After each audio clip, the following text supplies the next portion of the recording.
let's go ahead and get started. You spoke about equity. Diversity is a huge discussion point all around the nation, as well as here in Lexington. Please share your thoughts on the teaching of equity and diversity and inclusion, and as it's based on Dr. Nicole Hannah-Jones's 1619 project, where students learn a more inclusive study about America's history as it relates to race and the significant contributions of African Americans to that history, starting with, of course, a year when the first enslaved Africans arrived in the Americas. Also, there's a question that piggybacks on that from our audience on your vision for the Office of Diversity and Inclusion. All right, well, thank you very much. I'll start to tackle that one, and if you need to ask any clarifying questions, feel free to jump in. I will say that I had an amazing experience at Dartmouth as a history major, and part of that linked back to the curriculum and instruction being really based in literature from various authors. My capstone course on U.S. history was a study of New York and all of the diversity that came to our country. We had an opportunity to visit the various suburbs and boroughs of that community and really talk with people. So it was a living history, and my eyes were opened in that experience, and I felt like this is what all of our students need, an opportunity to be exposed to a history of the United States that's inclusive of all of the cultures and communities that have become such a part of our nation's tapestry. I feel like the district is really on its way with the current equity statement. I have read through that, looked at what the vision is for Fayette County Public Schools. I think the next step is really going to come in creating more alignment with the strategic plan. So we're at a point in Fayette County where it's time to review that strategic plan for the school district, and I feel like that diversity and equity piece really needs to be laid out and intentional in the plan that we're creating for the school district moving forward. When I say that, I'm thinking we really need to start examining the resources and materials in our classroom. Do kids see themselves in the literature? Are we exposing them to a variety of texts and resources? What's being taught in our history classes? Are we making sure that we are inclusive of various cultures and races and ethnicities? So I really want us to do a detailed audit of what's in front of our kids, but I also think that it's important to have a long-range plan for training our teachers in cultural diversity and sensitivity to our students. What's most important for our kids, for all kids, is having a teacher that cares about them and understands that they bring individual assets and traits to the table. So I think that training our workforce, reviewing and auditing our materials and resources, and then beginning to think about how we build out a pipeline of teachers that is very reflective of the community. So some of the work that I've had the opportunity to engage in Edgewood is a build your own or grow your own community in terms of educators. We are just at the onset of that process, but we're really looking at starting our students in 7th grade in an education and training pathway. We've partnered with Texas A&M University in San Antonio, where we're really bringing in our student teachers to that campus, getting their experience, getting them involved with our children, and also looking at them as potential candidates for teachers in the school district. And then we're also building out our kids. So after they work through the middle school program and high school, they will enter into a dual credit program where they will graduate with their associate's degree in education and then have the opportunity to pursue their 4-year degree with the university and come back under contract as teachers within the district. We specifically looked at some areas around ESL, bilingual teachers, ASL teachers, and students that reflect our population in the district, so that we're starting to build a pipeline into the district of students that will return and contribute to the community. And I see that there's a lot of potential for that in Fayette County Public Schools. There are so many post-secondary education opportunities and partnerships that we could engage in, and I feel like there's a great opportunity there to dive deeper. A viewer wrote to LEX 18 with this question. Aside from the multiple issues that impacted learning during the pandemic, what do you see as the major issues facing education right now? And if you are able to cite specifics to Fayette County, that would be helpful. I think what we're all facing right now are two things that are also critical in Fayette County. We are struggling to meet graduation rates, and our kids are not fully graduating college and career ready. So it's really important for us to start examining what we're doing to ensure that students have the opportunity to enter either college or the career of their choice with the foundation that they need to be successful. When I look at the transition readiness data for Fayette County Public Schools, we have a really big gap, and it's a low area in terms of how we're reporting with the Department of Education in Kentucky.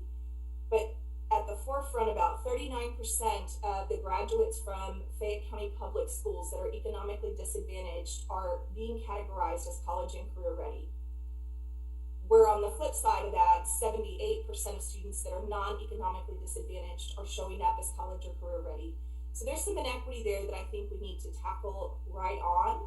I have a lot of background and experience with career and technology education programs and building out a coherent sequence for students.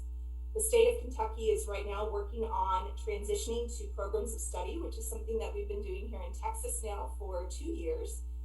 But really thinking about articulated certifications that students can get in high school that they wouldn't have to pay for in a technical school setting that would help them to go into the job market ready to enter into high-paying jobs. But also to look at, are they ready for those entry assessments at our local community colleges, and what are we doing to prep up our students to be successful in that area? And then finally, with graduation rates, I think that it's time for us to really start digging in and providing students with individualized supports. We have put in place here a case management system where all of our students have a teacher that is assigned to about 25 students in our high schools. That person sticks with those kiddos for 4 years, and they're tracking and monitoring and advocating and ensuring that those students are on target with attendance. But it gives kids one anchor point. And I think for far too long, we rely on just one person and expect a counselor to be able to serve over 1,000 or 2,000 students in a high school setting, that it really has to become a part of everything that we do as educators in the public school setting to graduate our students and to graduate them ready for the next steps in their life. From the school survey link, what are your thoughts about educational opportunities for gifted and talented students? Should groups of students be kept in same-sex or in mixed-sex classes to achieve learning goals? And when looking at equity in the classroom, how do you see gifted and talented students being served? So as the mom of a gifted and talented child, actually 2 of 3, I can tell you that all children are different. And I feel like parents need to be pretty heavy in the decision making about what's the best fit for their individual gifted students. What I would like to see happen is that parents really are informed about the various opportunities, whether they be single gender or a STEAM campus, or working on an innovative CTE program or a fine arts program. You really need to know your child and their area of giftedness and what's going to appeal to their level of interest. What I'd like to see us start to really think about in Fayette County Public Schools is choice. And I know there's so many great options that have started, but how are we ensuring that all students know about those options and parents? And then also, how do we ensure that they have access to those?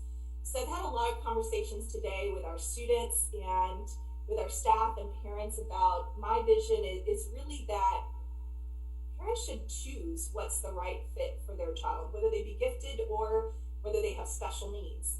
We know our children best and what is going to appeal to them. The responsibility for the school district is going to be making sure that all students have access, and that's really going to come back to issues like transportation, exposure, understanding what programs are available to them. And so I think that that's where I'd really like to see us go within that area. I feel like we've got a lot of opportunities, and the district's already got so many great things in place around that.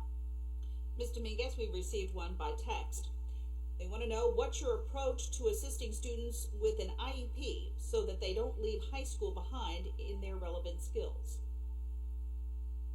So that's a really great question, and we've spent a lot of time developing our 18 plus program here in Edgewood ISD. We actually have a state-of-the-art program at our Burleson Center for Education and Innovation.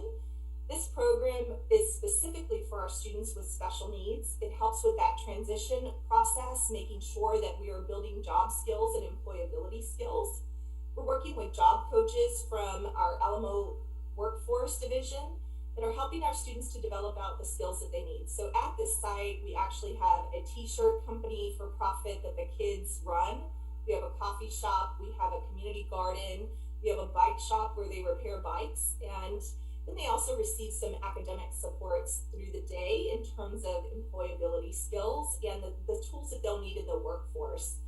We then partner to ensure that our students have summer options before they graduate, where they're actually out in business community in our local context.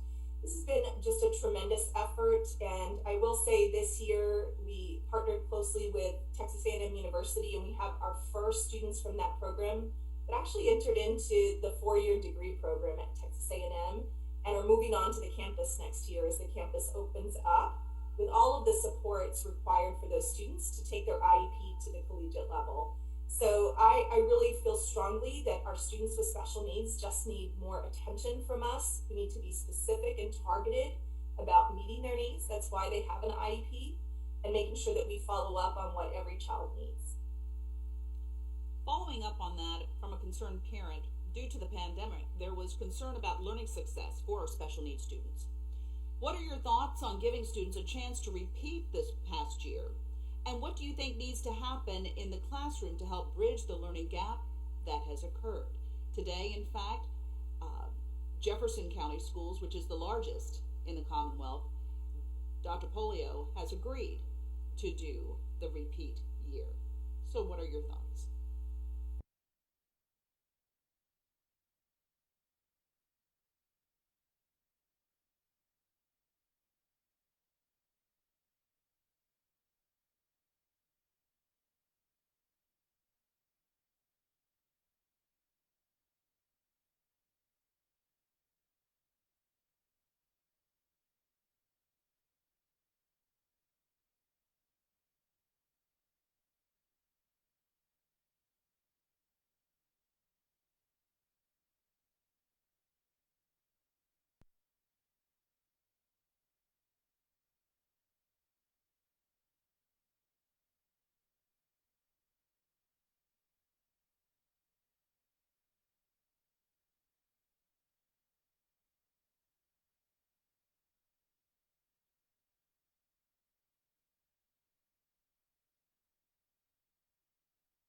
but takes it to the next step or the next few years of the district. This question was sent in by text, and it follows on what we were just discussing. What are your goals for our youngest students, where testing is not a measure of success for our children and educators? So my goals for our youngest learners are they need to really re-engage with us. Our early childhood programs suffered tremendously with the pandemic. It is really hard to teach a 4 and 5-year-old online. And we know in our context that we lost a lot of young children. They didn't even enroll in our early childhood programs because parents were concerned about everything that was going on in the health community. So it's really important for them to love school. I want them to have teachers that love and care about them. And then at the end of the day, I want them to have strong literacy foundation before they exit that second grade level. Have strong literacy foundation before they exit that second grade level. So we've worked a lot in our district around creating a literacy vision this year. That vision has been something that is created by stakeholders. We actually just finished the final draft. Talks about what our beliefs around student literacy are, what that means about the resources that we use in the classroom, and how we teach and provide literacy instruction. Much of that is going to come back to the science of reading and ensuring that students have foundational skills so that when they go to the next grade level, they're academically prepared and ready for that. So my early childhood focus is really around loving school and learning to read and loving to read. From a concerned parent, and it touches on what you were talking about with extracurricular activities. What are your thoughts about the importance of extracurricular activities like sports, social, and academic clubs to the development, improvement of grades, behavior, and attendance of students? Would you support the use of available and additional funding to support these activities? My answer is a firm yes. I have to say that if it hadn't been for athletics and clubs and programs, I don't know where I'd be today as an educator or as a person. Those are the connections that I remembered for a lifetime. I was an athletic coach in our district, and as I came back to teaching, I see the value and the connections in what our kids get from team sports, from working together. Just the relationships outside of academics are really important with adults and with other children. So I'm a firm believer in extracurriculars.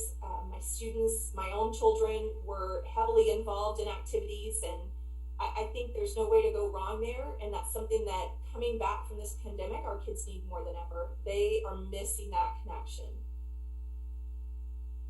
From a community member, what concrete steps will you take to make sure the district's equity statement is an action plan and not just words on paper? For everyone's benefit, the equity statement reads, FCPS shall commit to providing educational excellence for every student. Achieving equity requires strategic decision-making to remedy opportunity gaps and create a barrier-free learning environment. District leaders will reflect this commitment in policy and in governance. So I think the next steps with that, I mentioned this earlier, is really coming back to the strategic planning process, doing a firm evaluation of what's in place in the district, analyzing what our policies are within the district, and if there's any barriers that we do need to remove. I see that happening with collective voice and bringing together a committee that is really going to work on the strategic plan portion and a committee that is going to work specifically on bringing that diversity statement to action. There are a lot of things that we can do in terms of planning and development of our staff, development of our programs, that will help us to actionably start to reflect that in our classrooms. Then following that, we need to start monitoring that it's actually happening. So I think once we start generating that plan and get a clear vision of what it's going to look like in classrooms, it's about monitoring that it happens in all classrooms. So what I want to take you back is to the literacy vision statement that we've worked on here in Edgewood, and a lot of that has to do with equity and access to text, especially for students that are English language learners, students that are struggling with identity, making sure that we have resources and instruction that's aligned to what our belief systems are. We have done a full audit working with an external entity, so it wasn't just us, it was bringing somebody in to look at our resources and saying, we may have a different lens. Can you help us to look at this and see if we're really hitting the mark on equity for literacy instruction for our children? And then using that data to really change the practices that are happening in the classroom, to train leaders and train teachers about what we're expecting, and then make sure that what we're expecting is happening in the classroom. Sent in via text. What is your experience with career and technical education? And what is your vision and expectations for CTE and Fayette County Public Schools? So I have a lot of background and experience with CTE. Right now I'm currently the assistant superintendent in Edgewood, and CTE is actually one of my divisions. So I work with our career and technology education directors and senior directors so that we can really plan out articulated pathways for our students. We have completed full programs of study that start for our children in 7th grade. I think that we cannot wait to start career and technology education until the high school level. It starts for our kids in 7th grade. They begin accruing some of those high school credits so they can advance themselves to opportunities for dual credit, where they finish those associates or technical degrees before they even finish high school. I believe in forging really tight partnerships with our local universities and technical schools around that. So this year we have launched, or will launch, our first P-Tech Academy. The P-Tech Academy is really wrapped around taking those CTE courses, working on a plan with our local community college, and then mapping out that students complete level 1 certifications in industry, and they're able to go straight into jobs with an associate's degree. So I think that those types of programs will really benefit the students in Fayette County. I have looked at the programs of study offered, and there's so many things available to students. But what I wonder about is that not many students are finishing a full pathway or finishing that certification. So that's something I'm going to really dig into with the team, is to make sure that we're ensuring students finish the whole pathway and that they get to that high level of industry-based certification. From a Fayette County Public Schools staff member, what do you believe is the importance of the visual and performing arts as a part of a child's total educational experience? How will you support the teachers in this area and ensure they and our students are given the resources needed to succeed? Well, I am the proud mother of a couple of theater geeks. They are absolutely in love with the fine arts areas. All of my children were in music, but I have a son who is graduating with his degree in dramatic media from Texas Lutheran this coming year. So I know the value firsthand of what our fine arts programs can do for children. I have seen it create a safe space for students that may be struggling. I've seen it used as a way to help students express themselves emotionally. So it is very critical that our students have exposure and opportunities to engage in the fine arts. Many times what they're receiving in these courses are things that they wouldn't have seen otherwise. So this is important for our students and for our students in Lexington, so that they're really well aware of what's available in their community, but that they have something to anchor into that they love. There are so many students that the fine arts is their passion, and we've got to make sure that we're addressing that. From another staff member from the school system, identifying, recruiting, hiring, and retaining excellent teachers is a must, but most important when looking to build a diversified school administration and classroom teaching force. How will you go about doing this for our district? So I talked to you a little bit about the grow your own process that we've been engaging in. I think that that's definitely a place that I would like to start building out a long-term plan. The other place that I think we're going to have some initial discussions, and this is in the Mayor's Commission for Racial Justice and Social Equity, is with regard to the praxis or the entry exams for our University of Kentucky College of Education, making sure that we're working hand in hand with them so that students, all students that want to be educators, have access to enter into that program and then come back to serve our schools. The other area that I think we can begin to grow our teacher workforce is with our paraprofessional population. We have a lot of educators that are in the paraprofessional category that have completed their associates and would be amazing classroom teachers that just need to finish up that bachelor's degree. So I think really working together, again, in partnership with our university friends to look at what are some potential internship or opportunities for those individuals to finish their degree, that then they could come back and work in the district as teachers would be very critical to us.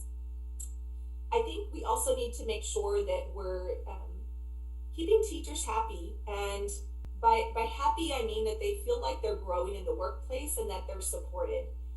I have found that retention oftentimes does not have much to do with money, but has a lot to do with school leaders, and having the right principals in place and instructional coaches that really support teachers and make them feel validated and support the efforts that they engage in terms of the work.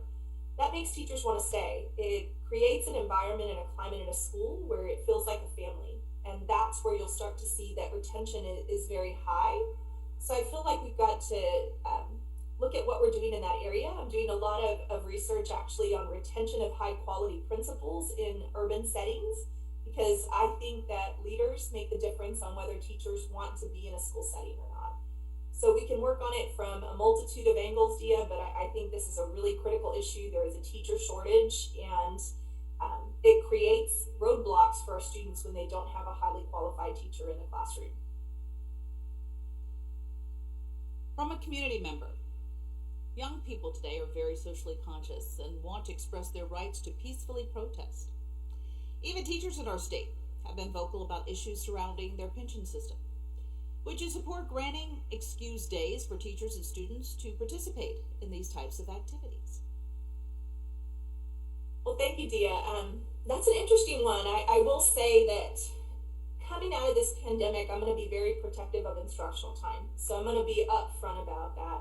I don't think we have a lot of time not to be engaged in academic work. However, I feel like being involved in social equity and civic protest sometimes is a really good lesson when it's connected back to the learning that students need to do.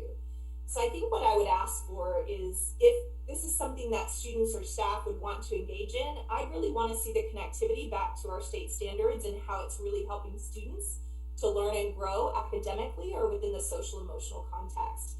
So it's not a no, it's just I want the backup to go with that. I think I see a lot of value in that, but I'd want to know a little bit more behind it before I just say, yes, we can agree to that moving forward. From an LEX 18 viewer and from an FCPS student. Virtual learning has been great for some, devastating for others. What are your thoughts on maintaining a virtual learning option, especially since children under the age of 12 have not yet been cleared to get a COVID-19 vaccine? And the student wants to know, what are your plans to get our students back into the routine of going back into the classroom, period? So I think that some of this is really going to come back to local context, and then what also happens with the CDC and state funding around virtual learning. And I really would need to explore what that's going to look like in Kentucky. I will say that we're going to have to stand up something to support families around this, I think, for the next few months for sure. I also believe that a lot of kids that thrived in virtual learning want us to explore a blended model, and I'm really open to that. I'd like to rethink, especially for our high school students, how their week might look, and maybe it looks a little bit more like a college setting where some classes are online and some classes are face-to-face. So I'm going to say that really we learned so many positive things, and there were some students that really excelled in this type of learning, and the health context and the fact that young children can't get immunization are going to put us in a position where we really do need to have a concrete plan for what that looks like in the fall. This and question I'm sorry, I didn't answer the other part. How am I going to get students back into the routine? Yes. I think that that's going to be a combined effort of parents and students of us getting everybody back into the routine. But it'll come back to making school fun and being able to reconnect with peers so that it's not all drill and kill. We really want you back, and we want to make sure that you're happy and engaged being at school. And they still have to get up early in the morning and catch the bus. Yep. This is from an FCPS family community member. and this one is in person, and also there's one that was sent in by text. And both of them want to know, do you believe police belong in our schools, and why? The other says, do you believe SROs belong in our school, and why? So school resource officers and police. This is a great question, and I see that it's a really big concern for some community members and students in our community right now. I've heard the voices of several students that have protested around this and then talked with kids about this today. I will tell you that the safety and well-being of students is first and foremost for me. I want to make sure that our students are safe, and I feel that SROs can play a very important role in that. What I don't know is what the local context looks like. And so I want to know a little bit more information about how many school resource officers are at a campus, what are their roles and responsibilities, and are those clearly defined so that they know where they stand in terms of building relationships with students and what their role for guiding them is. So there's a lot that I would have to learn around that, but I think that that's a topic that if I had this opportunity, I'd have to dig into right away, because it seems to be weighing on some of our constituents, and it seems to be weighing on our kids, and that's a very big concern to me. So the other thing that I shared with our students today is that I really think it's important for school resource officers to have training in mental health and mental health awareness, and then social emotional learning that we would normally provide to teachers. So we have been doing that here in Edgewood for quite some time. We have our own police department, but they're a little bit different. And I think that a police department can provide both things, the safety and security of the school and guidance and direction and support to students and families. It's about striking that balance. So in our police department, we have what's called school resource officers, and their only job is to drive around the community and to take care of families and see what needs might exist. They come to the rescue when families need jackets or electricity to come back on. So what it's done is create a different dynamic and relationship between our uniformed police officers in the district and what they're there to do in terms of serving and supporting students in the community. This division also oversees our parent liaisons. So it's just a totally different structure, and I think that it combines a wonderful balance of serving to provide safety and supervision and security for our children, and then also to provide support and be a resource to them. So this is definitely an issue I feel like we're going to have to dig into pretty quickly and be open and honest about how we address and deal with it. This question came in by text. In your experience, how have you supported teachers in their professional growth, learning, and conferencing? So I've had a lot of experience coaching and developing. I have been an administrator for 18 years and have worked very closely with our educator staff in developing goals for themselves, looking at the state accountability system, looking at the state evaluation process, and helping them to break that apart and understand what's great pedagogy, what does great teaching look like, and then how do you execute that in the classroom. I have operated my coaching model around Bambrick Santoyo's work, which really talks about observation and feedback that's routine, that provides teachers with small bite-sized learning opportunities, modeling what that looks like in the classroom, and then providing follow-up and follow-through in the classroom so that teachers are able to actually build that skill and enhance their ability as a teacher. In my work with principals, I've trained our principals on that strategy so that it's then filtering out to all of the teachers in our district. This has been really integral work in growing our teachers in a way that they're able to manage that growth and actually see some real gains in their confidence and competency in the classroom. This one is from an FCPS staff member. There's a nationwide shortage of school bus drivers. What would be your plan to help protect existing and recruit new school bus drivers? So I definitely know that this is an issue that we're going to have to tackle, and I have a couple of creative ideas around it. But first off, in terms of protecting current bus drivers, I really do feel like we need to look at, is the salary competitive? Are we attracting bus drivers to this role? And then are we doing some sort of bonuses throughout the year to keep them motivated and wanting to be in that job in our district? I also want to look at how many are part-time versus full-time. I think one of the things that deters people from taking a bus driver job is because it sometimes is a part-time job and does not come attached to benefits, which they mainly need to support their families. And so that causes us to have difficulty recruiting and retaining bus drivers in that role. And then finally, I want us to explore other options. And by that, I mean we have a lot of employees in Fayette County Public Schools, many of whom I think would be willing, with the right training and support, to take their CEC license and learn how to drive a bus. And we have thought through, like, we've got other categories of workers that this may be a stipend for them or additional pay to boost their salary throughout the year. But there are other people that might be willing to fill that call. When you have cafeteria workers that maybe finish work early and could do an afternoon bus route for extended pay, these are things that I think we need to start extending and thinking about a little bit differently, because what we've been doing with the national bus driver shortage hasn't worked. And so I think I have to get creative and come up with new solutions around that. From an LEX 18 viewer, healthy children make better learners.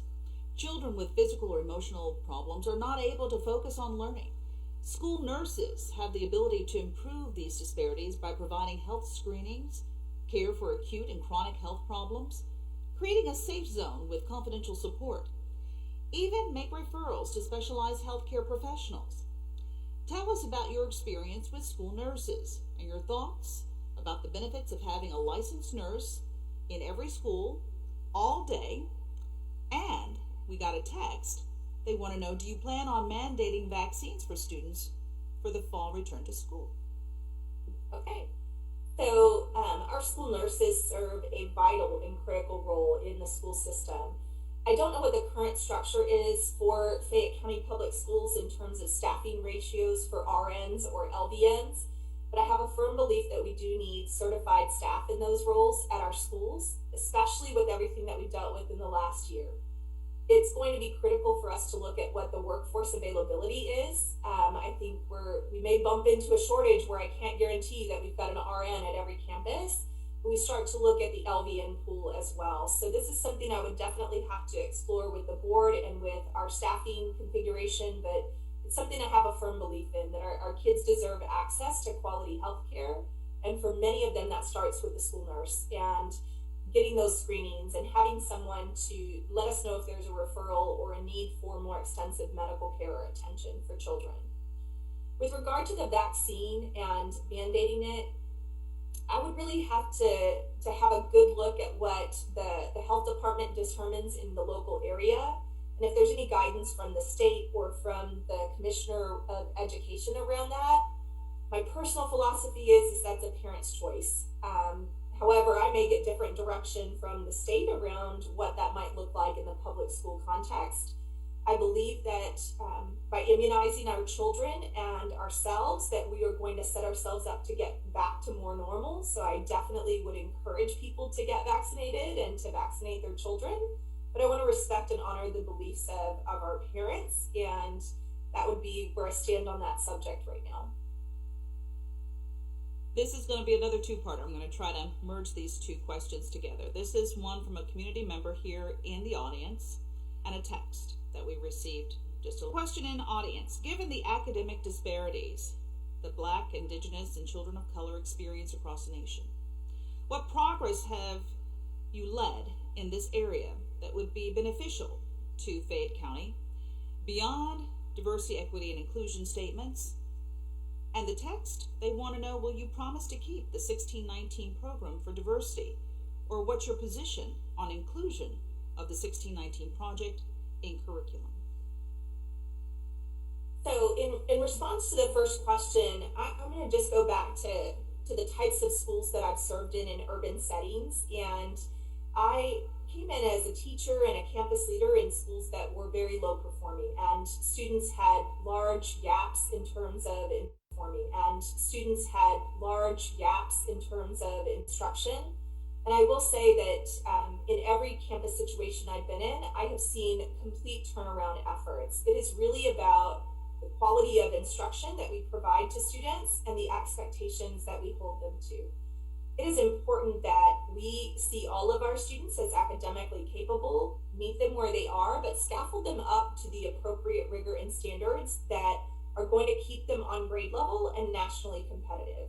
So I will cite one example in particular. I started the Young Women's Leadership School in San Antonio ISD. This school pulled students from all over the district. As I mentioned earlier, that's a really big district, about the same size as Fayette County Public Schools, and pretty reflective of the diversity of downtown neighborhoods, all pockets of the district, so that it was really open to all. We did not put testing requirements as a contingency for entry into the program. This was really about giving young women an opportunity to come into a very rigorous academic program and supporting them with the needs that they had coming in. So we had a lot of students that hadn't passed state assessments or hadn't met the mark on whether it be PSAT, those types of things. But I will tell you, by the end of 2 years, we had 100% passing in all areas, over 50% in all areas, reaching commended levels with the state. And that school was the top performing middle school in the state of Texas. So it can be done, and I have done it with kids from all walks of life and all zip codes and all backgrounds. It's about digging in and having quality leadership and quality instruction in the classroom. With regard to the second part of your question, I'm absolutely open to looking at our curriculum and how we incorporate the 1619 project. I think that it's important to be open-minded with our students and start to tell the real story. We have got to be working collectively together and creating a different climate and culture for students. This one came in by text. This will be our last one. Okay. So you get the job. What does your first 100 days look like? Students are returning to normal. Some students may have suffered from virtual learning. What's your plan? So I've actually already thought about that. I'm a little bit of a planner, and so I really mapped out, if I do get it, I want to be ready to roll.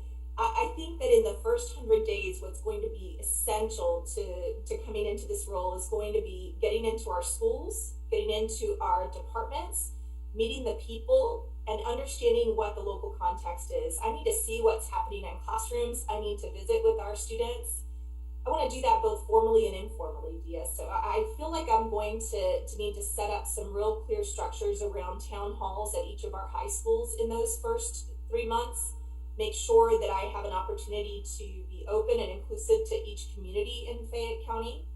And then also start meeting with our local businesses. I want to know who our partners are, who is in business and industry that we can connect with. I know there's a lot of opportunities working with Toyota in the district, and we've bridged partnerships here in San Antonio with our Toyota firm. So I want to get to know who are the heavy employers in the area, and then who are our university partners. So I'm going to be doing a lot of visiting and getting out into the community, really starting to build trust with people and getting to know the people of Lexington. And to me, that's the most exciting part of the work. I'm not going to lie, the last few months being chained to Zoom have been just unbearable for me. I want to be in the field. I want to know what's going on, and I want to start bridging those conversations and building great partnerships so that Fayette County Public Schools can get to the next level. Ms. Dominguez, thank you so very much for your thought-filled responses. And thank you to all members of our community for taking part in this important decision for our children. Don't go away. The interviews continue today. The next one will be up at 5:45 with Dr. Melvin Brown, and then the last will be at 7 with Dr. Christopher Bernier. We invite you to join us as this process to select the next superintendent for the Fayette County Schools continues. Again, I'm Dia Davidson. It's very nice to have met you, Ms. Dominguez. Thank you. Thank you so much. And thank you to the community for being so welcoming and so inclusive of everybody's voice in this process. I really appreciate that. Thank you as well. Have a great afternoon. Have a great evening.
evening, and welcome to the fourth of 5 public forums as we complete the search process for the next superintendent of the Fayette County Public Schools.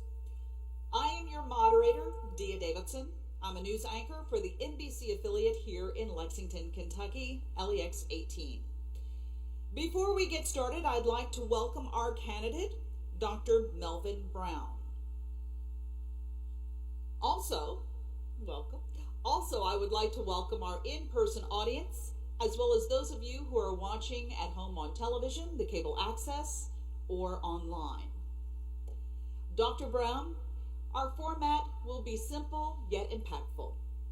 It's going to be a combination of questions our community sent in through a survey on the Fayette County School website, those presented in person tonight here in the Norsworthy Auditorium, those sent to my station, LEX 18, via our email system, those that will come in during the course of our conversation via text, and of course the text number is 859-472-4188, and those that I have humbly developed on my own. We hope to have an engaging, informative, and inclusive hour, getting to hear more about you, our candidate, and your philosophy on education, inclusive learning, team building, and where you would like to take Fayette County students and staff into the future.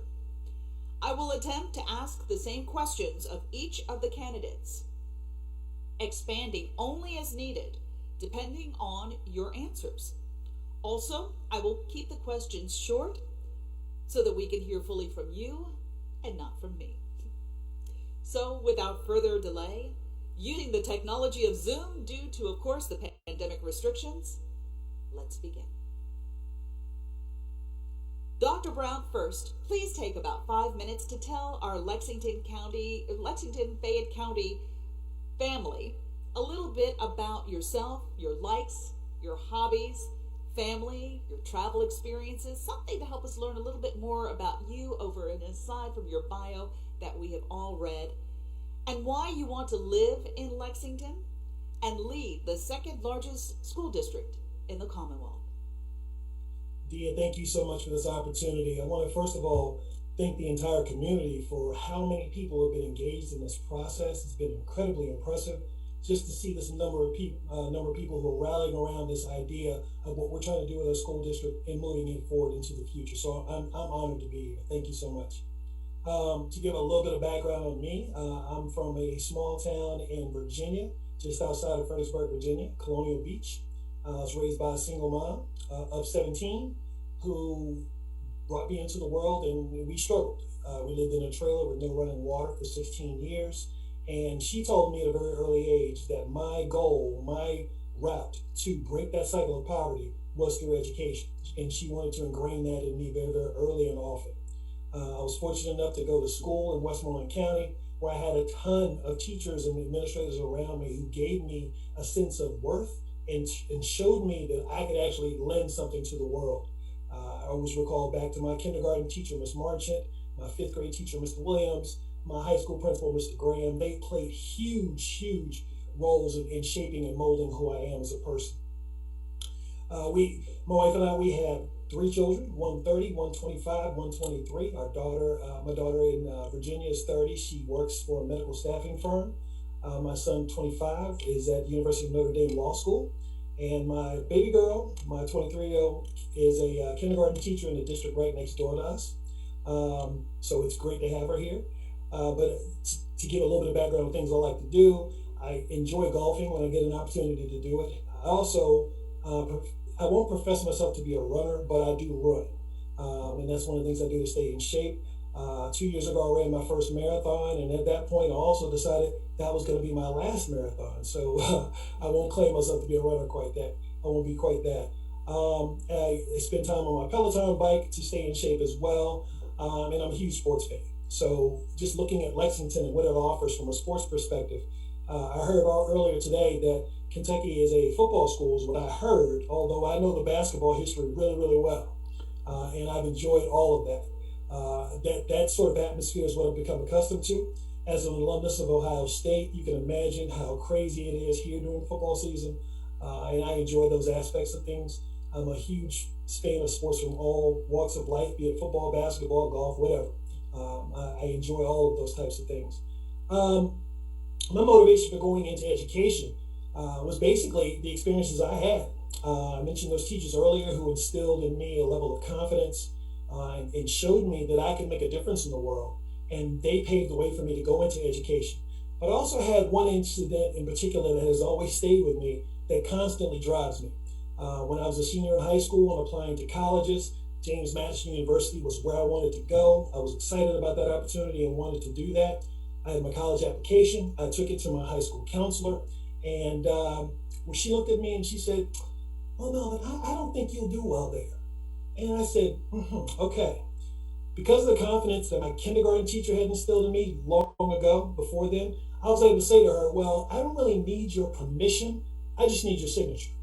And thus, 4 years after graduating from James Madison University, naturally, I had to go back and visit my high school and demonstrate that I actually did do pretty well there. So that gives me kind of motivation to share with educators. It's so important. The words we use with kids, what we tell them, and how we try to create who they are, those words stay with them. And if we aren't positive, we build barriers for our kids that they don't deserve to have. So that's a passion of mine. It drives the work I do, and I try to weave it through every little thing that I get done, that I've done in my career. And is that our favorite son from Kentucky behind you, sir, over your shoulder, Muhammad Ali? We talked about it earlier today. I promise you that is a complete coincidence. This picture has been on the wall in my offices for the past 17 years because he's always been a hero of mine, and not necessarily for what took place in the ring, although he was heroic there and incredible to watch, but the way he valued humanity and what he did for the sake of people and the causes he stood for. That enthusiasm gave me tons of enthusiasm to be that sort of social justice champion and work for people, and not be a selfish person who only looks out for self. I want to be there for anybody who's in need, anybody who needs assistance. I want to be able to help them move forward, and I feel like that's part of my mission and what I've done in education. And speaking of moving forward, let's get right to our questions. Diversity. It's a huge discussion all around the nation, all around the world, here in Lexington as well. Please share your thoughts on teaching, equity, diversity, inclusion, as we see based on Dr. Nicole Hannah-Jones' 1619 project, where students are learning a more inclusive study about America's history as it relates to race and the significant contributions of African Americans to this history, starting with the year, of course, when the first enslaved Africans arrived in the Americas. I think from my perspective, if we're going to really be honest about culturally relevant teaching, we have to be able to put resources in our teachers' hands so they're armed with the material that is going to allow them to do that. I think we have to be honest about our history, be it good or bad, and that's essential to the process. If we want to talk about some of the devices that have been created that have been purposefully made to put barriers in front of people, we have to be honest about that history as well, while celebrating the wonderful things that our country has done over the course of its history. But we can go back to the genesis of our country and talk about the barriers that were constructed. We can talk about slavery on one end. We can talk about after that, we can talk about post-Reconstruction. We can talk about the development of the Black Codes. We can talk about the benefits of the GI Bill not being afforded to all people. We can talk about voting not being afforded to all people. We can talk about redlining and mass incarceration. There's just so many pieces to that puzzle. And if we're not honest about history and the fact that those things were purposefully created to prevent certain peoples from getting into certain spaces, then we can't give an honest depiction of what we really are. I think it's important to be transparent about what history looks like and what it means. And the 1619 project is just another resource. I don't see it as a curriculum that you just start from page 1 and go to page whatever, teaching the entire thing. But we have to be in a space where we can have resources afforded to us so we can have conscious debate about issues so that we can solve them. We also have to get away from this whole notion that we have to be on these teams, that if I have this opinion and you have this opinion, we have to be against each other and fight. That's not what that's supposed to be about. We're supposed to bring different perspectives to the table that allow us to have productive conversations that can move all of us forward together. And if we're in a space where we value humanity, that shouldn't be that difficult to do. But unfortunately, we have factions that have developed and people aren't able to have those conversations. But our kids have to be armed with all of the tools they need to be change agents in our world and to make society a better place for everyone. And if we're not honest about teaching our history, they won't have that opportunity. A viewer wrote to LEX 18 with this question. Aside from the multiple issues that impacted learning during the pandemic, what do you see as the major issues facing education right now? And if you are able to cite specifics to Fayette County, they said that would be helpful. Sure. There's so many obstacles coming post-pandemic. I think many of our school districts around the country are fighting against situations where our legislature is taking away some of the, or attempting to take away some of the funding that public schools receive. I know in Kentucky there's House Bill 563 that's being discussed right now, which talks about taking funds from public entities, letting them follow students to private entities. We have a similar bill here in Ohio that we're confronting. And I think that's in order to change the narrative about education and to become what we are supposed to be for all kids, we have to take that narrative back so people understand what education is and what it's supposed to do. It's supposed to work for all kids. It's supposed to be giving an opportunity for any kid, no matter his background or his experiences, to be able to come and be successful and figure out what it is he wants to do in life to be successful in the long term. So I think battling against the legislature is one issue. I also think we're in a position now where we have a chance to revolutionize education and do it in a way that is far more equitable and far more inclusive than it's ever been before. If we don't take advantage of this opportunity post-pandemic, that is a mistake by us and a shame on us for letting that happen. Bridging the digital divide. I know there are districts that have struggled with getting connectivity for kids, for broadband, and for their families.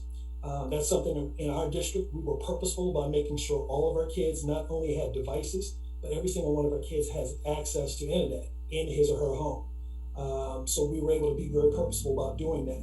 I think as we continue to grow and move forward as a country, those are things that should be inherent in what every child or every family receives. We're talking about electric, gas, internet. Those things should all work in concert. So overcoming those types of obstacles is important.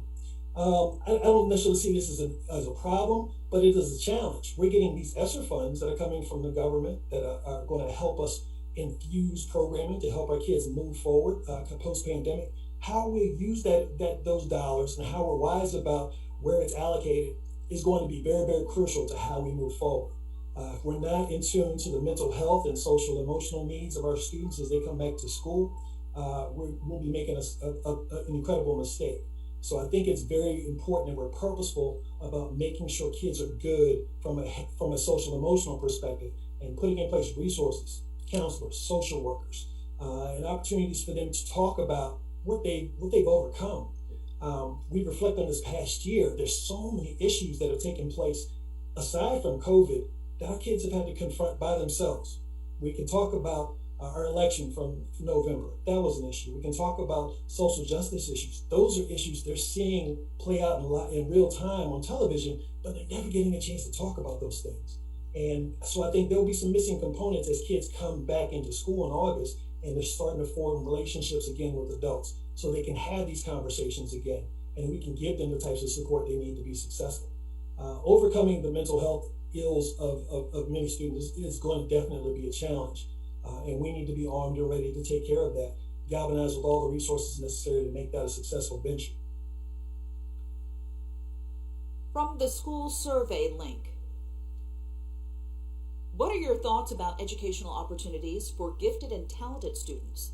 Should groups of students be kept in same-sex or in mixed-sex classes to achieve learning goals? And when looking at equity in the classroom, how do you see gifted and talented students being served? I can speak from the gifted and talented perspective for our students and understanding that they are a specific group of students who have individual needs and we need to be attuned to those. Every student is special and brings new and different strengths to the table that we need to be attuned to, and making sure we're coming from an asset perspective as opposed to a deficit perspective, and looking at what their education looks like. They should have an opportunity not only to be gifted from the standpoint of literacy and numeracy, but how we're talking about their creativity and their artistic ability. They can be gifted in those areas too. So how are we addressing those areas? I think giftedness is a huge issue that we need to be able to navigate students through the process of education by giving them opportunities to be challenged and have their education enhanced, and pushing them in ways that they may not have been pushed before. I was identified as gifted when I was in elementary school, but I knew it wasn't challenged, and that made me bored at some points. We can't allow that to happen in kids. We need to give them opportunities to be challenged, and that doesn't necessarily mean more work. It means more challenging work. I also think we need to put them in positions where they're taking all their learning and being able to apply it in relevant and real life situations. They're doing problem-based learning activities. They're doing team building activities. They're building their self-esteem and their ability to work as a cohesive unit. And so if you think about our work world and what it looks like, there's so many places where people work on teams. How conducive are those skills to them working in teams as they become adults? So gifted education is a very important topic, and all of our kids, no matter where they're coming from, we need to be purposeful about how we identify them and to give them opportunities to be successful in their gifted orientation. I think also we tend to not necessarily look at all of the assets that kids bring to the table that may label them as gifted. We're typically talking about test scores. That's not the only sign of a student being gifted. And we need to be able to attune to that. In our district currently, we had a gifted program that was at the middle school level that was centered at one building in particular. So if you were a middle school student on this side of the city, you had to come all the way over here to this school in order to get your services. That was an equity issue for us as I came in 2017 that we wanted to confront. Our students should not have to leave their schools in order to get gifted services. In our case, we had roughly 380 or so students who were identified as gifted at the middle school level, and that program only served 125 of them. So we had this huge population of kids who were identified as gifted who were not getting their services. So we had to fix that. That was an equity issue, and it was a priority for us to fix that.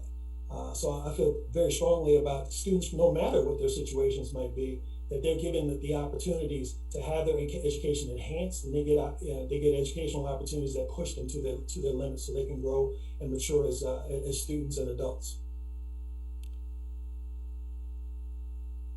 From a concerned parent.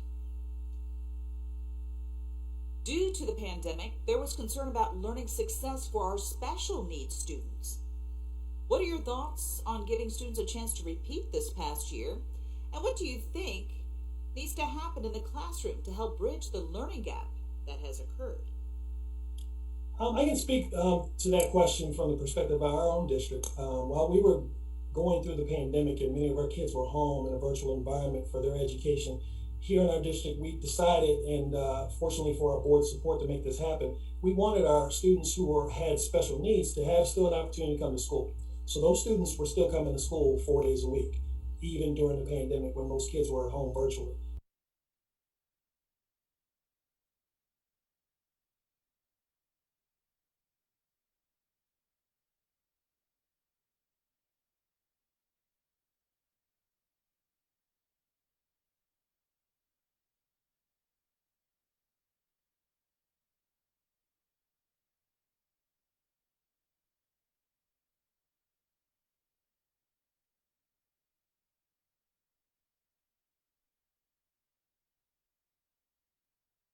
Table who understand the data that we're looking at, they understand the student, and they understand what those needs are. And that's why our parents are crucial to that discussion, and they have to be in the room when those kinds of decisions are made. If a parent feels very strongly that they'd like to make that happen, I don't see why that should be a problem. We should be able to accommodate that.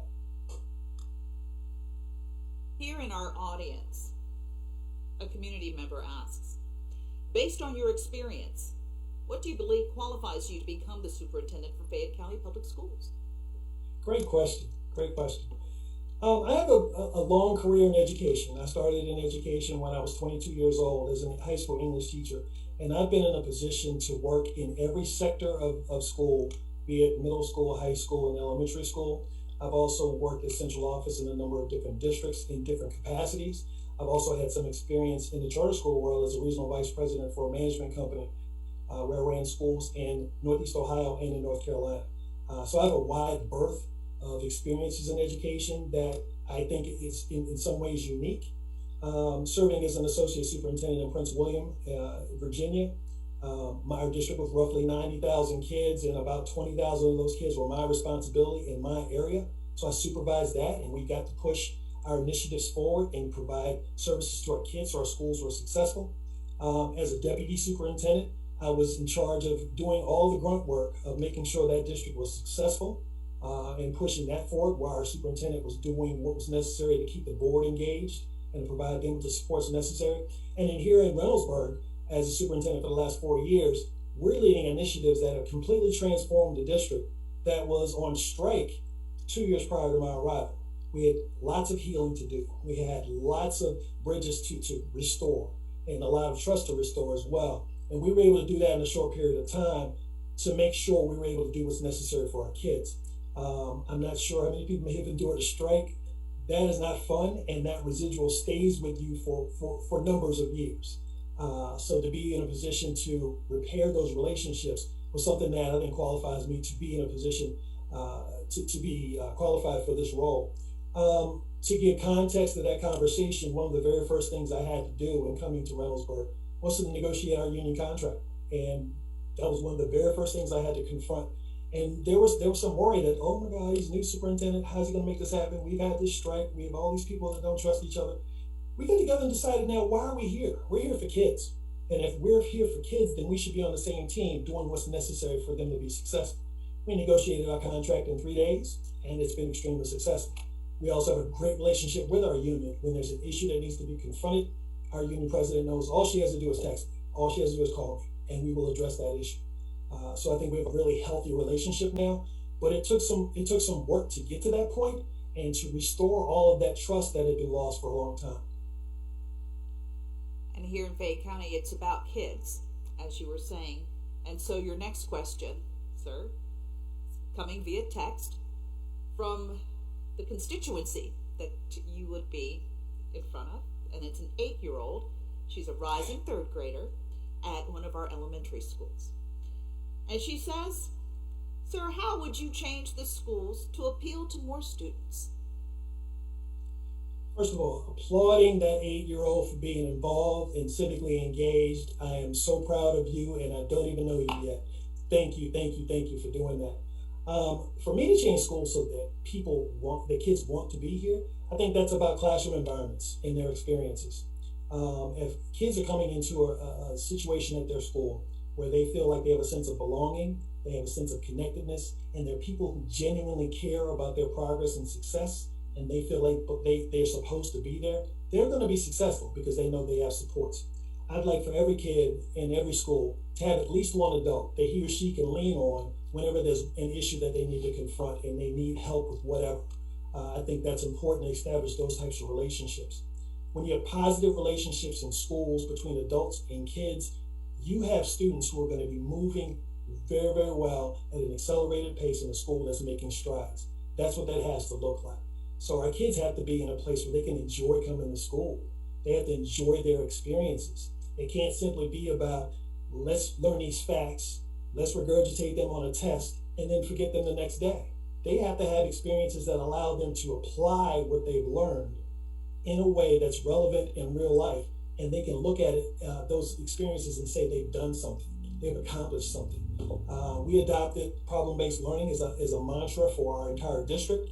All of our kids are getting those types of experiences on a daily basis, and learning looks different. Teachers are facilitators instead of sages on the stage. Kids are the center of the classrooms, and that's how that has to look. So I think those types of things and changing what classroom environments look like give kids an opportunity to come to school and enjoy being there. From a community member, what role do you see research and evaluation playing in your administration? Similar to a question I had earlier today, we're talking about data. I think we have to evaluate everything to make sure it's effective. A lot of times, school districts across the country will try new and different strategies, throw anything at the wall and see what sticks. I think we have to be very methodical about how we go about implementing new and different strategies and programs and making sure that they're effective before we throw them away. Everything has to align with the strategic plan, and I know in Fayette we would need to renew or begin building a new strategic plan going forward as this one expires. That has to be something that's ingrained in the entire strategic plan. Making sure we're not simply purchasing materials or purchasing programs just for the sake of doing so. They have to be purposeful, they have to be vetted, they have to make sure they align with the strategic plan, and I think the evaluation component of that is incredibly important. Just one of the things we've been talking about as we get our ESSER funds that are coming in, we now have a mechanism that allows us to load our numbers into that particular system, align it to our strategic plan, and we're going to be able to monitor that over the next 3 to 4 to 5 years to make sure we're using those monies wisely and cautiously for the benefit of our recovery post-COVID. We have to be very intentional about how we assess things. So research and evaluation are crucial to that whole process. This question has come in via text. What are your goals for our youngest students, where testing is not a measure of success for our children and their educators? Great question. So we're talking about preschool to second grade, third grade. We have to have a strong focus on literacy and numeracy and what that looks like in classrooms and how kids get to interact with those tenets of education.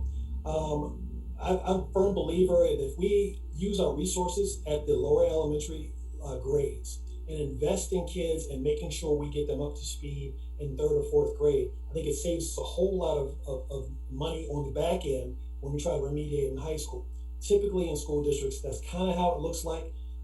You have kids who are in high school that may be credit deficient, that may have struggles in reading and math because things weren't addressed early on, and now we're trying to play catch up when they get to high school. If we're smart about things, if we're strategic about things, the reasonable thing would be to invest those funds on the front end as kids come to school, and also investing those dollars in our community so we can build preschool programs that prepare kids to come to school. I'm also very interested in our district. We're doing this. We're engaging our parents in opportunities to enhance their experiences in their education so they know how to help their kids at home. In order to get kids to move forward and be successful, it takes an entire community coming together. School districts can't do it alone. We have to have our parents with us as partners, and we have to be purposeful about engaging them. We had a conversation earlier with one of the focus groups where we talked about the whole notion of there are parents who they're reluctant to come to school because they had bad experiences themselves. So what are we doing with our programming to take it to them in spaces in which they're comfortable? That's how we can engage them, and they can help us tremendously as kids are in their early years of school and learning and mastering literacy and numeracy. Those things are incredibly important. And if we're able to do that, those test scores down the road will be able to take care of themselves. A concerned parent has sent in a text.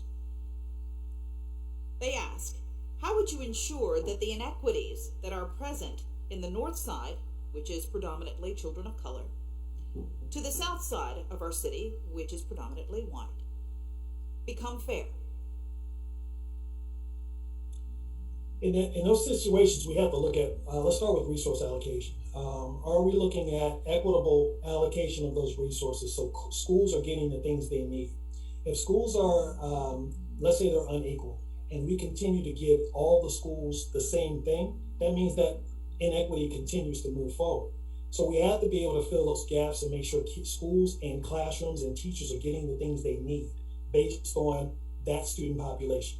To give an example of how that might look in our district, we have a high school that is split into two different campuses. One is in the less affluent side of the city, one is in the more affluent side of the city.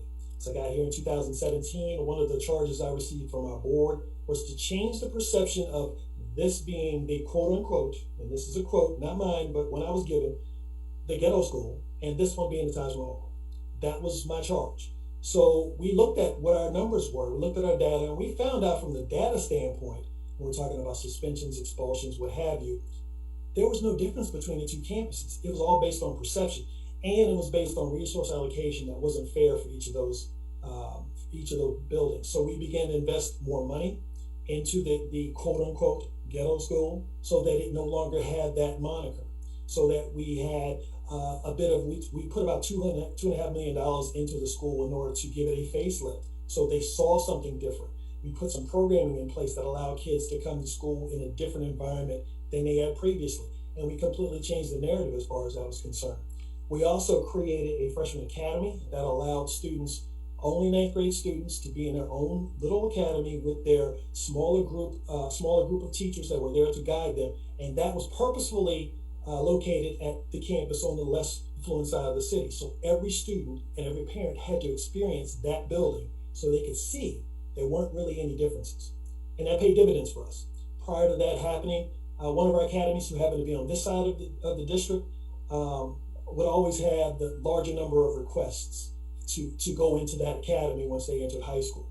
Once we made that change, that narrative was done, and one of the academies on this side actually started to have the larger number of kids that wanted to go to it. So we were able to change that perception by just tackling those inequities, being honest about them, and not being afraid to take risks and do something different in order to make those go away. It's incredibly important to me that kids never have a label placed on them, and unfortunately students who were at that campus had that label placed on them, and in some ways they may have thought that's who they were. So we had to completely change that so we could change the perception how people perceive them and then how they perceive themselves. It's incredibly important to look at what the resource allocation looks like to schools, as well as what programming looks like. You know, how are students at the less affluent side of town able to access AP and college courses? Are we putting those measures in place? Are we providing transportation that allows them to access other programs that may not be available to them? Those things are incredibly important to me, and I would want it to be incredibly important to our team in working purposefully to eradicate what some of those things look like, to open up opportunities for all kids. From a concerned parent, what are your thoughts about the importance of extracurricular activities like sports, social, and academic clubs to the development, improvement of grades, behavior, and attendance of students? Would you support the use of available and additional funding to support these activities? I would say yes, yes, and yes. Extracurriculars are crucially important. In some respects, those are the reasons some kids come to school. I can link from my own experience personally. I was a track athlete in high school and was not that big fan of high school. I didn't necessarily enjoy it, but I enjoyed track and I was good at it. That made me want to come to school. So we have to invest time and effort in those programs to build opportunities for kids to do the things that they excel in and provide them with opportunities to move on to carry forth those things as they go through school. For some students, that is going to be their vehicle to get a post-secondary education. They're going to get scholarships through football or basketball or band or choir. They're going to be able to go forward post-high school and do some things that are incredibly impressive that help them build what their lifestyle is going to look like. So we have to invest in those programs and give kids opportunities to participate in them. And when I say participate, I do mean all kids to have access to participate in those programs.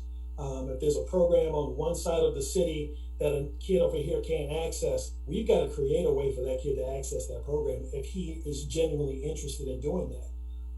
So those barriers have to be torn down, and we have to be purposeful about how we engage in that respect. That's incredibly important to me. I want our kids, when we talk about opportunities, that's the mantra of what we're trying to get done for kids. It's all about their opportunities, not only while they're in school, but also what does that look like when they leave high school? How are they accessing post-secondary opportunities? How are they accessing work experiences? What types of experiences are we giving them that are going to prepare them for those opportunities? So all those things go into that discussion about what equity looks like and how kids are able to access programs. This question is for you via text. How familiar are you with Kentucky's site-based decision-making councils? What are your thoughts on how you might work effectively with these guidelines? And I'll be honest, I'm not incredibly aware or knowledgeable of the process, except for in the past couple of weeks in doing my research. I admire the fact that communities within schools get together to make decisions that are going to be best for those students in that particular school. Talked earlier in a group of principals about making sure that schools are equitable by having a foundation of things that every school would do, and then they can build upon that with the decisions they can make with their school-based teams. So I would be a proponent of that, and certainly it would encourage them to continue to be creative and take risks and do things that are different, that set them aside based on the needs of their students. I do think we need to engage numbers of people in that process, so we are continuing to be equitable, and we're not creating situations where one school has to compete against another.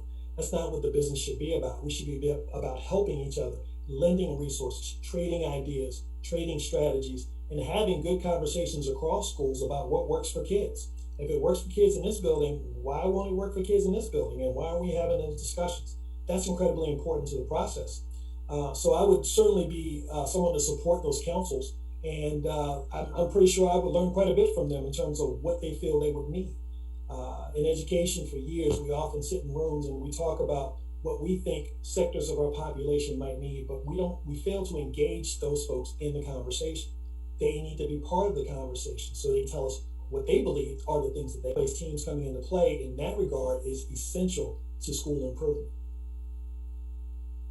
Talking about equity from a community member, what concrete steps will you take to make sure the district's equity statement is an action plan and not just words on paper?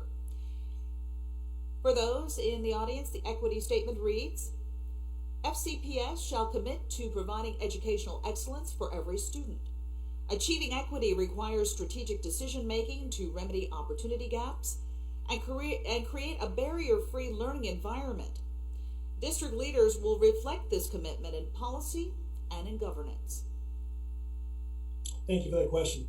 Great question is to share, and it's important that we start with the whole notion of what our strategic plan is going to look like. There's one in place now that expires very soon. So whatever the next one looks like, we have to intentionally build those steps into that strategic plan so that it becomes front and center in all the work that is done on a day-to-day basis. We have to understand it every day. It has to be in front of us, and we need to be focused on those areas in order for that to move forward positively. That equity statement is powerful because it talks about giving every kid opportunities for success. We need to be in a position to define what that looks like for every kid, and success is not the same for everybody. So we need to have those conversations about individual kids' needs and how they can move forward. We need to also talk about how what we do from a fiscal allocation perspective is going to then support what those things might look like. So all those things have to be built into a strategic plan that is working to move the district forward and is focused on students as the centerpiece of what's being promulgated. That's incredibly important to the whole process of them being successful. So I applaud the district for its equity statement. We did something similar to that here. We also tore apart numbers of our policies and looked at places in which there were barriers created by policies, and we deconstructed those. We also got my Superintendent Student Advisory Council involved in conversations about policy. So they found things that they felt were oppressive, brought them to our attention, and we were able to address those in policy as well. So I think it's important to get as many people to the table as possible in having those conversations. And you can't do that unless it's purposefully built into your strategic plan. When we speak of diversity, we also must be inclusive of our LGBTQ communities, both the student population, staff, and faculty. Mm-hmm. How would you support them? Quite frankly, every kid, no matter his or her background or his or her beliefs, deserves to be respected and to understand that their perspectives are valued in what we do. When there are situations where they may be oppressed or they're being insulted or what have you, we need to be very, very firm in how we address those things and making sure they feel comfortable just like anyone else does. As far as our staff is concerned, we have to be completely open to everyone and what the talents they are that they bring and the differences they bring to the table. I've always talked here about the fact that our similarities are greater than our differences, but those differences are what seem to always put us in opposition. That can't be the way it is. Those differences bring us strength. How do we learn more about our entire humanity based on the experiences that other students have? So I would be a champion for anybody from whatever background that they're coming from, or whatever experiences they've had, so that they feel like they're connected and they have a sense of belonging as well. If they're interested in creating organizations to support them, fantastic. Let's get resources to bring those in. We should be having professional development with our staff to talk about the needs of students who may be in certain populations, and making sure we understand where they're coming from, and that we don't make mistakes in terms of what we say and how we act. That has to be purposeful. So I would be fully engaged with every student population to make sure they felt like they had a sense of belonging. From FCPS staff, what do you believe is the importance of the visual and performing arts as a part of a child's total educational experience? How will you support the teachers in this area and ensure they and our students are given the resources needed to succeed? Again, just like the extracurriculars we talked about earlier, not only do those programs provide extracurricular opportunities, but many of those programs are curricular opportunities. So how are we purposeful of making those things available to students who may be interested in them? I'm a champion of visual arts and performing arts. We have a number of programs throughout our district that are taking those items on. We have a partnership with Ballet Met, which is a local organization here in Columbus, where we have from kindergarten through 12th grade opportunities for kids to participate in yoga, dance, ballet, all the way through high school. Our middle school students this year had an opportunity to win scholarships. So we have about 16 students who are going to be working with Ballet Met all summer, free of charge, to do those types of activities. We have a relationship with Eastland Fairfield Career Center, which is our performing arts program, where our kids put on 2 musicals a year, so they get to display their art, their acting ability, and they do the behind the scenes things for that as well. We have a drama department that continues to move forward and do fantastic things for kids in non-traditional ways. One of the things we've been talking about doing, and we're working on this now, is working with a radio station to help us create a music production program. So kids who might want to come to school and learn to DJ or learn to produce music, they can do that here. I want to be able to offer kids those types of opportunities. Those are conversations I would love to have in Fayette, and how we can move those kinds of things in place and give kids opportunities to use their creative thought to be successful. It isn't always about those standardized tests. It's not always, and despite being an English teacher myself, it's not always about English and language arts in terms of how kids are going to be successful.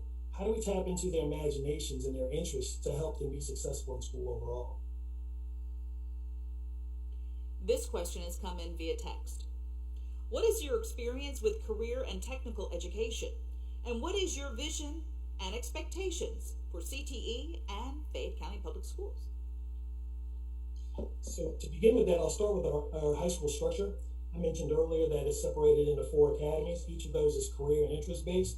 So kids get opportunities at school to learn through the lens of whatever career path they may want to take. So from a CTE perspective, they're getting career training, if you will, while they're in classrooms. Then we extend that for them to get opportunities with local businesses to do internships and externships and get real life experiences, and which for some have ended up being jobs for them post-graduation that give them real life experiences. We also have a partnership with Eastland Fairfield Career Center, as I mentioned earlier. That gives our kids an opportunity to access things like auto mechanics or nursing or dentistry and things of that nature. Those are all very important to how they're going to move forward and develop. So I'm a huge proponent of CTE because it gives some kids an opportunity that they may not have had otherwise to build a fantastic lifestyle. If somebody's interested in going into auto mechanics, then why not give them an avenue to get there? That's what they want to do. Let's help them build on that so they have an opportunity for a career that's going to give them a full life that they can take care of their family and be a productive citizen. So I think those programs are essential. And as our economy evolves and changes, we need to make sure we stay with it and produce citizens who are ready to fill jobs that in some ways we don't even know are going to exist yet. So we need to be nimble in how we address those issues as well. CTE plays a huge role in what that looks like. From Fayette County Public Schools staff member. Identifying, recruiting, hiring, and retaining excellent teachers is a must. But most important when looking to build a diversified school administration team and classroom teaching force. How will you go about doing this for our district? To start, I think it's important to connect with our post-secondary partners. What we've done here is connected with our local universities, and we are fortunate enough to be able to see their teacher candidates before they go to the job fairs or before they're qualified teacher candidates. I want them to understand that this is a place that they can benefit from and that they can give value to. So we try to tap into those folks early and often. When we go to job fairs and things of that nature, if anybody's familiar with how job fairs are set up, they typically have a bunch of teacher candidates in one section of a building, and at whatever the time is that it starts, they all come rushing through the door and they go to the tables of whatever school districts they're interested in. We like to get there early and canvass the area and start talking to those candidates before those doors even open, handing them cards so they know they have a connection when they come into that room and actually go school districts. So I think that's important to strengthen those relationships with post-secondary partners. We've done that with Ohio University, Ohio State University, and Audubon University. On the front end, in terms of how we continue to build our populace of teachers moving forward, I think it's important we look from within. We have to look at our students who might be interested in going into a career in education. So how do we identify kids as early as 7th grade that might be interested and give them opportunities to see what this really means? Then we can partner with our business partners to get funds and monies and scholarships and grants that allow them to have at least parts of their college experience financed for them, and then once they graduate, have them come back to us and give back to the community in which they were raised. That's something we are getting off the ground with our education pathway at one of our academies, and we're incredibly excited about that because we know going forward, it's first of all, it's been a really tough year for everybody, and numbers of people have left the profession. But I think it's also an opportunity for us to recapture the narrative about education and how important it is to the future of our country, and getting some of our best and brightest to come into classrooms and work with the future of our students. From a community member, young people, by nature, very socially conscious, and want to express their rights to peacefully protest. Even teachers in our state have been vocal about issues surrounding the pension system. Would you support granting excused days for teachers and students to participate in these types of activities? Let me start by saying I think it's important that we allow folks to be able to demonstrate their opposition to things or their support for things in a very productive way. But we also have to provide them with opportunities to be fully informed about what those issues are. So when they speak, they are accurate in what they're saying. So I think we need to foster that type of mentality, not only within our students, but also within us as adults. I lobby against our state legislature all the time on bills that come across their desks, because in my opinion, there's an attempt to erode the effectiveness of public education. And as an advocate, it's my job to do that sort of thing. So I think we need to instill that in all of our folks to be able to be in positions to do that. As far as being excused from school for those things, I think there's some decisions parents have to be involved with to make that happen. I wouldn't just look at a situation and make a blanket statement to say I would excuse all of those. I think we have to look at different situations that might be in front of us at the time. So for example, our students got together last year following the George Floyd incident, and they organized the march.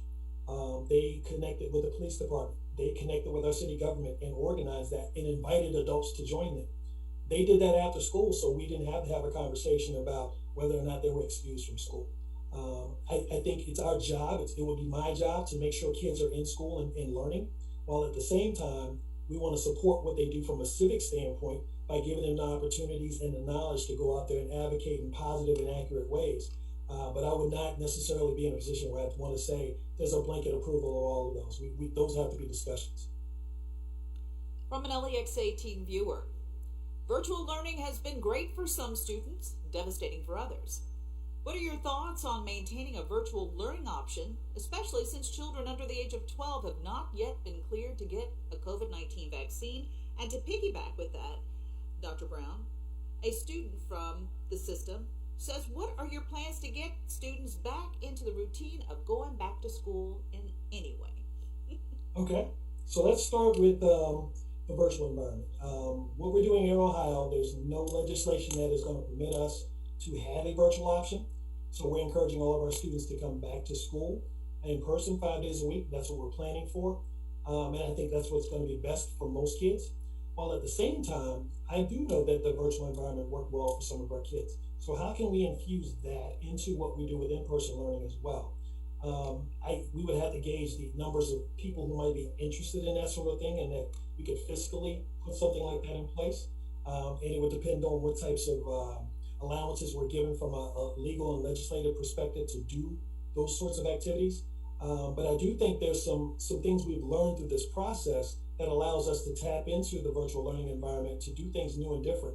Perhaps it's not even classroom instruction. Maybe we have groups across schools who meet virtually to talk about how to improve our district and have ways to talk about how we can improve instruction. So we can use virtual means to do that.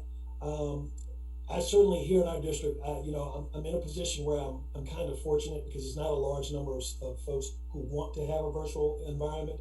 I would certainly need to look at numbers there in Fayette to see what kind of interest there might be. And then if there's a significant number of folks who want to participate in that sort of activity, then we need to at least discuss that. So I would certainly be open to that. The second part of the question from the student, can you repeat that? He wants to know what you would do to help students get back into the routine, because many have gotten out of the routine of, getting up and getting their breakfast and getting to the school bus on time, and even sometimes putting on clothes that are one complete unit instead of just dressing up for the top and not so much for the bottom. I can only speak for our district. I mean, the fact that we've come back in person full time 4 days a week since March has given us an opportunity to give them a nice transition into next year. They know what it looks like. They know what to expect. I think it's also important as kids come back to school in August that we take time, as we mentioned earlier, to be attuned to their social and emotional needs, and that we're purposeful about building those types of relationships before we jump into academia. I think as kids are coming back into a situation where maybe they did wear their pajamas when they were in class virtually, they also have to understand what norms look like and what expectations might be coming into a building. And we may have to go back and revisit some of that so they all understand what that's supposed to look like. I personally think our kids are nimble and adaptable, and whatever environment we put them in, they're going to be able to do well and thrive if we give them the supports and the supports necessary for them to be successful. So while some might worry about that, I think we're going to be okay in that regard. This is a question that came in both in person and by text. Do you believe police belong in our schools? Do you believe school resource officers belong in our schools, and why? So let's talk first about SROs. In our district currently, our SROs are still in place, and what they've allowed us to do has been multifaceted in terms of our successes with our students. Our kids have really good relationships with our SROs in our buildings, and what we try to attempt to make that look like is if SROs and police officers, for that matter, have relationships with kids at school, that's going to translate to how they have relationships in the community when kids are out of school. So I think it's important to build those relationships. We have a great relationship with our police department here. I talk with the police chief often about what we want to get done. We've even talked about developing a junior cadet program for kids who might be interested in going into law enforcement. And I think our police departments have a crucial role in what we do in our communities. The issue that we have to confront is, what does that look like, and how do our kids understand what that looks like? Obviously, numbers of incidents across our country have shaken us and brought us into a place where we probably would not have been before in considering what some of this looks like. So we have to create these relationships in order to tear some of that stuff down. We've been very fortunate in that because of the relationships we have with the police department, those incidents haven't happened here. Now, something could happen tonight, who knows? But we have to be able to have those relationships in order for those things to be successful. So I think there's a place for our SROs. Can we talk about what it might look like and revisit those agreements? Sure. We can talk about, are they going to be uniformed? Will they be carrying their weapons? What have you? But I know when something goes really, really bad and we need support, I can count on our police department to give us that. And I would want to establish that in any district in which I work. I do think it's a mistake, depending on the locality, to simply remove that element from school completely without any giving it any thought, because that's how you build a sense of community. How else will the police department and folks in those positions get to know your community and the kids in that community unless they interact with them? Sir, we're at the 5-minute warning, so we only have a few more questions. All right. From a Fayette County Public Schools staff member, there's a nationwide shortage of bus drivers. What would be your plan to help protect the existing drivers, keeping them safe and healthy, and recruit new bus drivers into the fold? That is a great question, and yes, that is an issue that we all confront, and we confront that here in our district as well. I think we need to, first of all, for our current drivers who are in place, is demonstrate to them how important they are to our operations. They are the first faces that our kids see each day, and we have to make sure they're valued and they know how important their jobs are. Giving them a sense of ownership of our district, the work that we're trying to do, and making sure they're part of any professional development we're doing, any growth opportunities that we're providing, making sure they're part of that is essential to giving them some ownership and some pride in what they're doing in their roles. So I think that's important, just to maintain who we already have. To attract new drivers, we may be having to look at what our pay scales look like in comparison to localities. We were fairly fortunate here in that some of the localities around us pay a little bit less for bus drivers, and we were able to get some folks who just decided they wanted to make a few more dollars and come here. So I think we have to look at those things on a regional basis to see with whom we're competing in those ranges, and address those issues from a financial perspective. I also think we need to make sure bus driver situations are safe, and we have high expectations of our kids when they're on buses, so bus drivers don't have tremendously bad experiences based on what might transpire on buses, and we have to intervene and provide consequences for things that take place. But I think ultimately we have to take care of folks and make sure they feel like they're part of the team, and that their role is essential toward our success. We created a program 2 years ago that identifies folks from our classified staff who are very, very underrated and do not get enough credit for the incredible work that they do. We celebrate them. We want to put them on pedestals and let the community know how we feel about them and how important they are to our processes, and important to our operations. Bottom line is, without those folks, we cannot operate as a school district. So we have to demonstrate that sort of caring and that sort of investment in people in those roles. From an LEX 18 viewer, healthy children make better learners.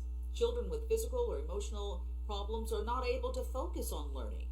School nurses have the ability to improve these disparities by providing health screenings, care for acute and chronic health problems, creating a safe zone with confidential support, even make referrals to specialized healthcare professionals.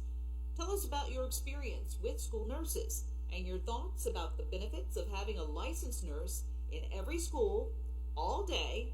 And a question that came in by text: what about vaccinating children before coming back for the fall? Let's talk about nurses first. I think they're crucial to our operations, and in school districts all across the country, including ours. I'll admit that. We are understaffed in terms of what we have, so this is what we're planning for next year. Our goal would be eventually to have a nurse in every school all day long based on the needs of students in that building.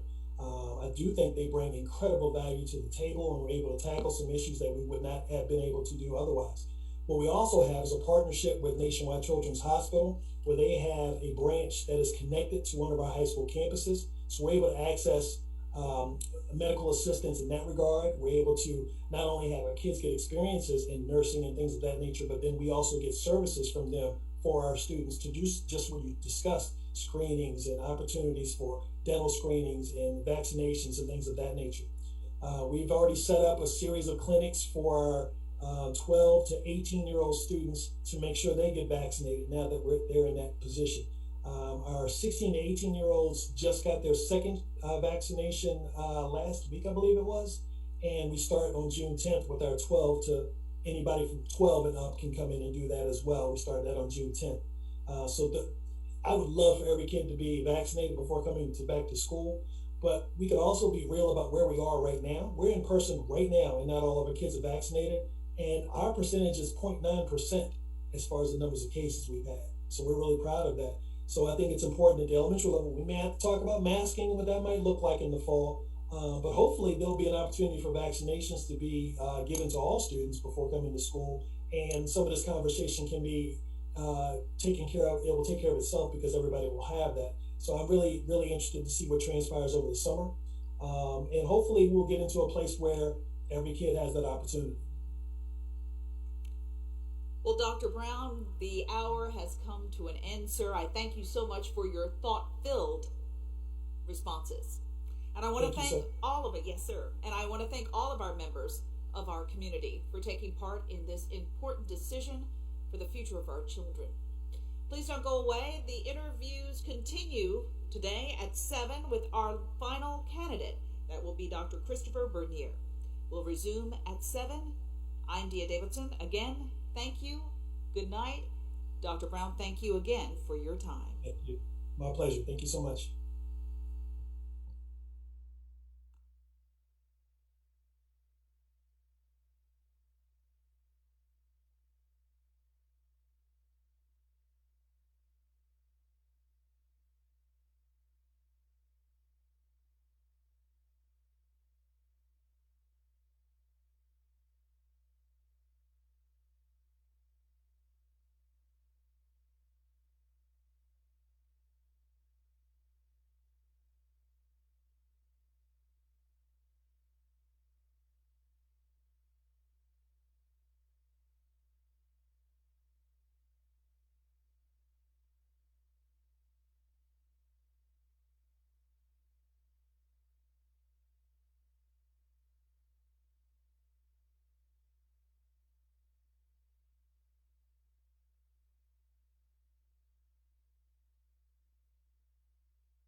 Good evening, and welcome to the last of the 5 public forums as we complete the search process for the next superintendent of the Fayette County Public Schools. I am your moderator this evening, Dia Davidson.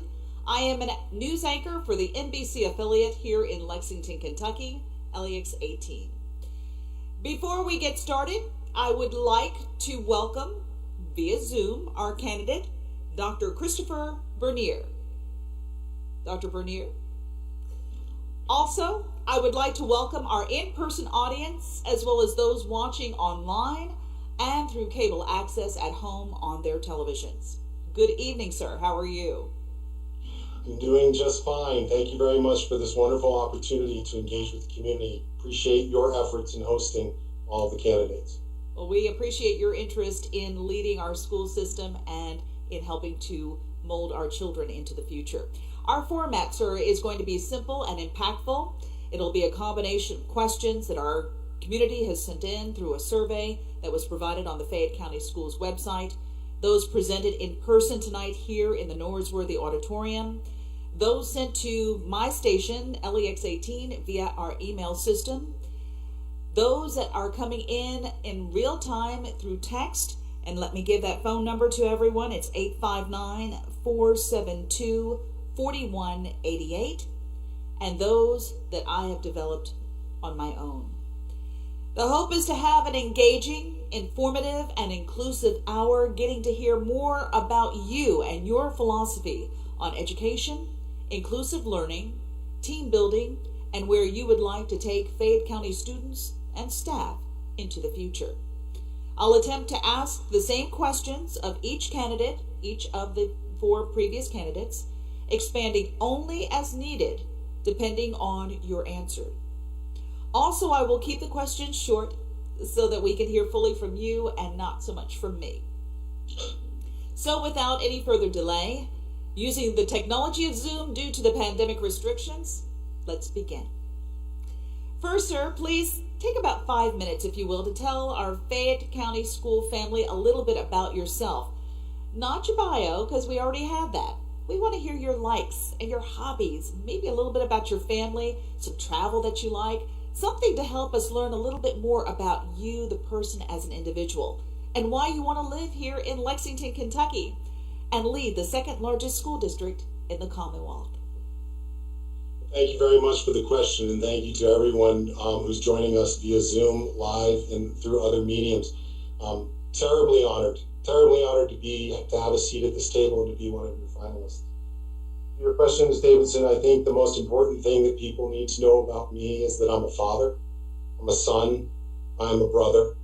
I was born in Worcester, Massachusetts, and grew up in a small town in upstate New York in the Catskills. Not the actual front yard, but the front yard was the Hudson River. The backyard was miles and miles of woods and leading to the 4,000-foot peaks of the Catskills. It was a great place to grow up and a great place to learn as a young man. Lots of different lessons, mostly learned from my family members. I will tell you that when I was 11 years old, I had the opportunity, sadly enough, to watch my father back out of the driveway as he moved to Austin, Texas.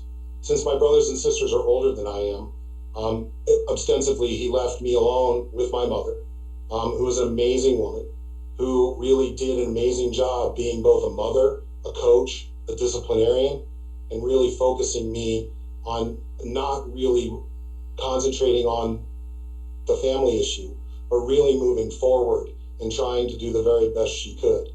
I wear the pink tie tonight in her honor. My mother died of metastasized breast cancer. Shortly after my father left, she contracted, and she willed herself to my college graduation. Shortly after my college graduation, she passed. I'm deeply indebted to her and to the father that I got back with later and reconciled with for the help and support they created for me, not only as a young adult, but then as I grew into adulthood and used my father as a resource. I'm a brother to 4 other siblings. One of them resides in southern Kentucky. The rest of them are spread out across the eastern seaboard, primarily in the New England and New York area. I am the father of 2 biological children, but my partner and I, Debbie, who is just amazing. I can't wait for people to have an opportunity to meet her when we come to Kentucky next week. She has 3 daughters of her own. We have collectively brought together 5 adult children 3 of whom are married, 3 of whom have two of whom have grandchildren. We have 3 grandchildren, 2 who live just north in Georgetown, just north of Lexington. We range from Orlando to Jacksonville to North Carolina to Kentucky, and then my son, who's in the Fine Arts program at Wayne State, who's finishing his Master's in Fine Arts. For me, I think the most important thing to know about me and what we like to do is we're outdoors people. We traded our ocean and our low tide beach bocce ball tournaments for an ocean of desert, rocks, and Joshua trees. We, however, have made the most of that opportunity, and we welcome the opportunity to investigate what Lexington has to offer. I've been in the city before. This trip will certainly be different and deeper, and a deeper dive. Been down to Red River Gorge, had an awesome opportunity to do that. But what Deb and I do is we spend time hiking, backpacking, visiting national parks. I've occasionally been known to take a cruise. Unfortunately, that's been a little difficult over the last year and a half. We've had several of them canceled. We keep the optimistic idea that eventually we'll get that cruise that we've so desperately wanted to take. I personally am a long-distance backpacker. Have some information and some results related to hiking the John Muir Trail, as well as extensive miles on the Appalachian Trail. That's really who and what I'm about. The other thing you'll find us doing is occasionally, since we're both hardworking professionals, you'll find us on the couch on a Saturday afternoon with a bowl of popcorn and Netflix, and we're either binge watching to try to get a little bit of respite, or we are deeply in tune to a documentary or movie. So that's me on the personal side. As to why I want to come to Lexington, I would be inappropriate to not say that the getting closer to our family, being 2,000 miles away on the West Coast, has proved to have its challenges, including a daughter who once called me at 3 a.m. thinking it was 6 o'clock in the morning, and then said, "I'll let you go back to sleep." It doesn't work that way, Taylor, but I do appreciate it. So we've worked through those challenges, but the idea of to be around family and see our grandchildren grow and using our family supports to energize us, because that's where we take our greatest pride. Both of us have done an amazing job raising young people, and all public school educated, and very, very proud of that fact. The other piece is, I would say to everyone visiting, who doesn't want to come to Lexington? This is an amazing opportunity. Lexington and Fayette County Public Schools is on the precipice of becoming the premier urban school district. 42,000 beautiful children who I had the opportunity to meet, both from the Lamplighter and today during my conversation interviews.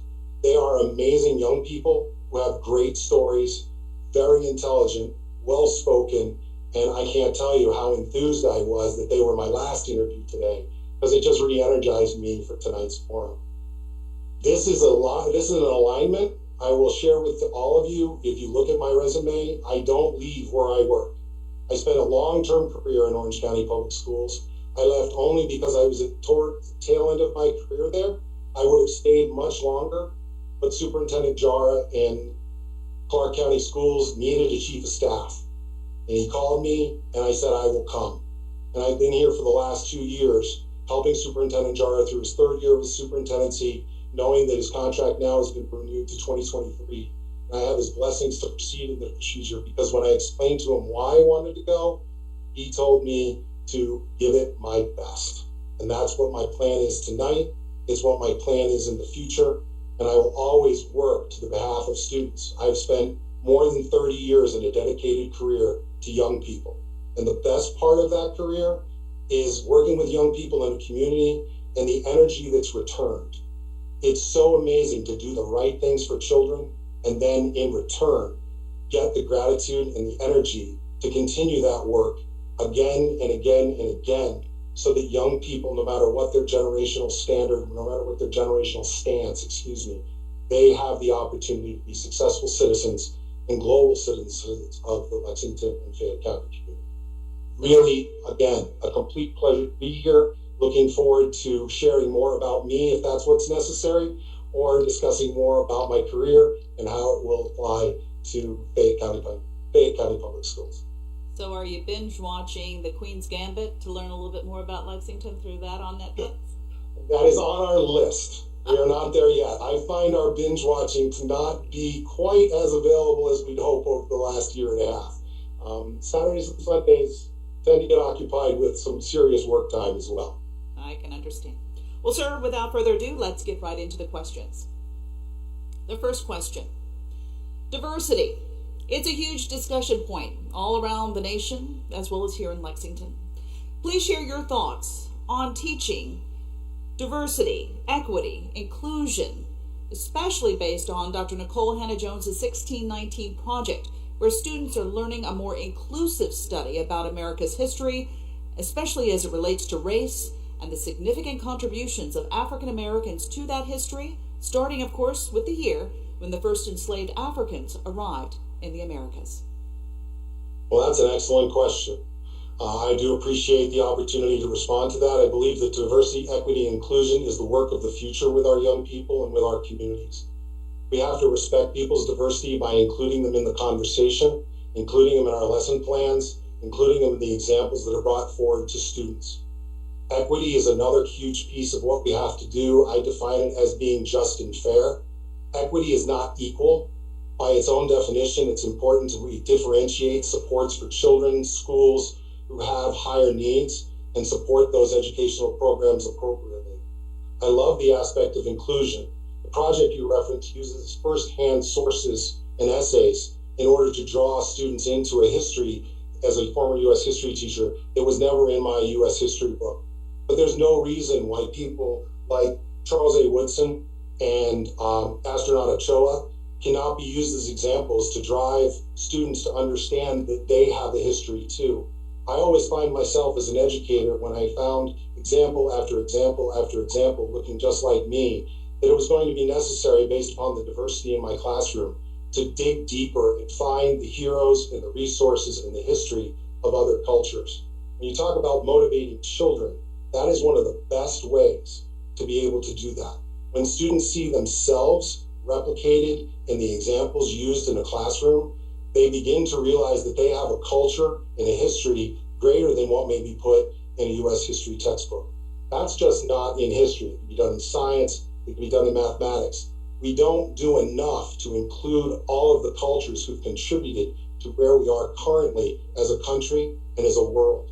Go back and look at Nobel Peace Prize winners. They are a very diverse group. One last option is just to say that when I started teaching U.S. history, one of my favorite things to do at the beginning of the year was to hang a portrait of every one of the presidents. And my first question in my classroom is, what's missing? Invariably, I would get a young lady or a young man say, there's no woman up there. Absolutely correct. What else do you see? And invariably, we get to the point of there's no African American or Hispanic. I would have been so proud to still be in my U.S. history classroom to hang the portrait of Barack Obama. Finally, one of the greatest levels of breakthrough had finally occurred, and it would have been an honor as a U.S. history teacher to put up that portrait and then continue to work with his legacy and continue to work with my children in understanding that everybody has to be included in the conversation. So I believe that when you think about diversity, equity, and inclusion, Fayette County Public Schools needs a leader with a proven track record in those areas. I have great experience both in Orange County Public Schools and in the short 2 years here at Clark, where I have done the hard, heavy lift in making changes and beginning to make the changes here in Clark County in order to make sure that all of our children and all of our families have a seat and a voice at the table. A viewer wrote to LEX 18 with this question. Aside from the multiple issues that impacted learning during the pandemic, what do you see as the major issues facing education right now? And if you're able to cite specifics to Fayette County, they said that would be helpful.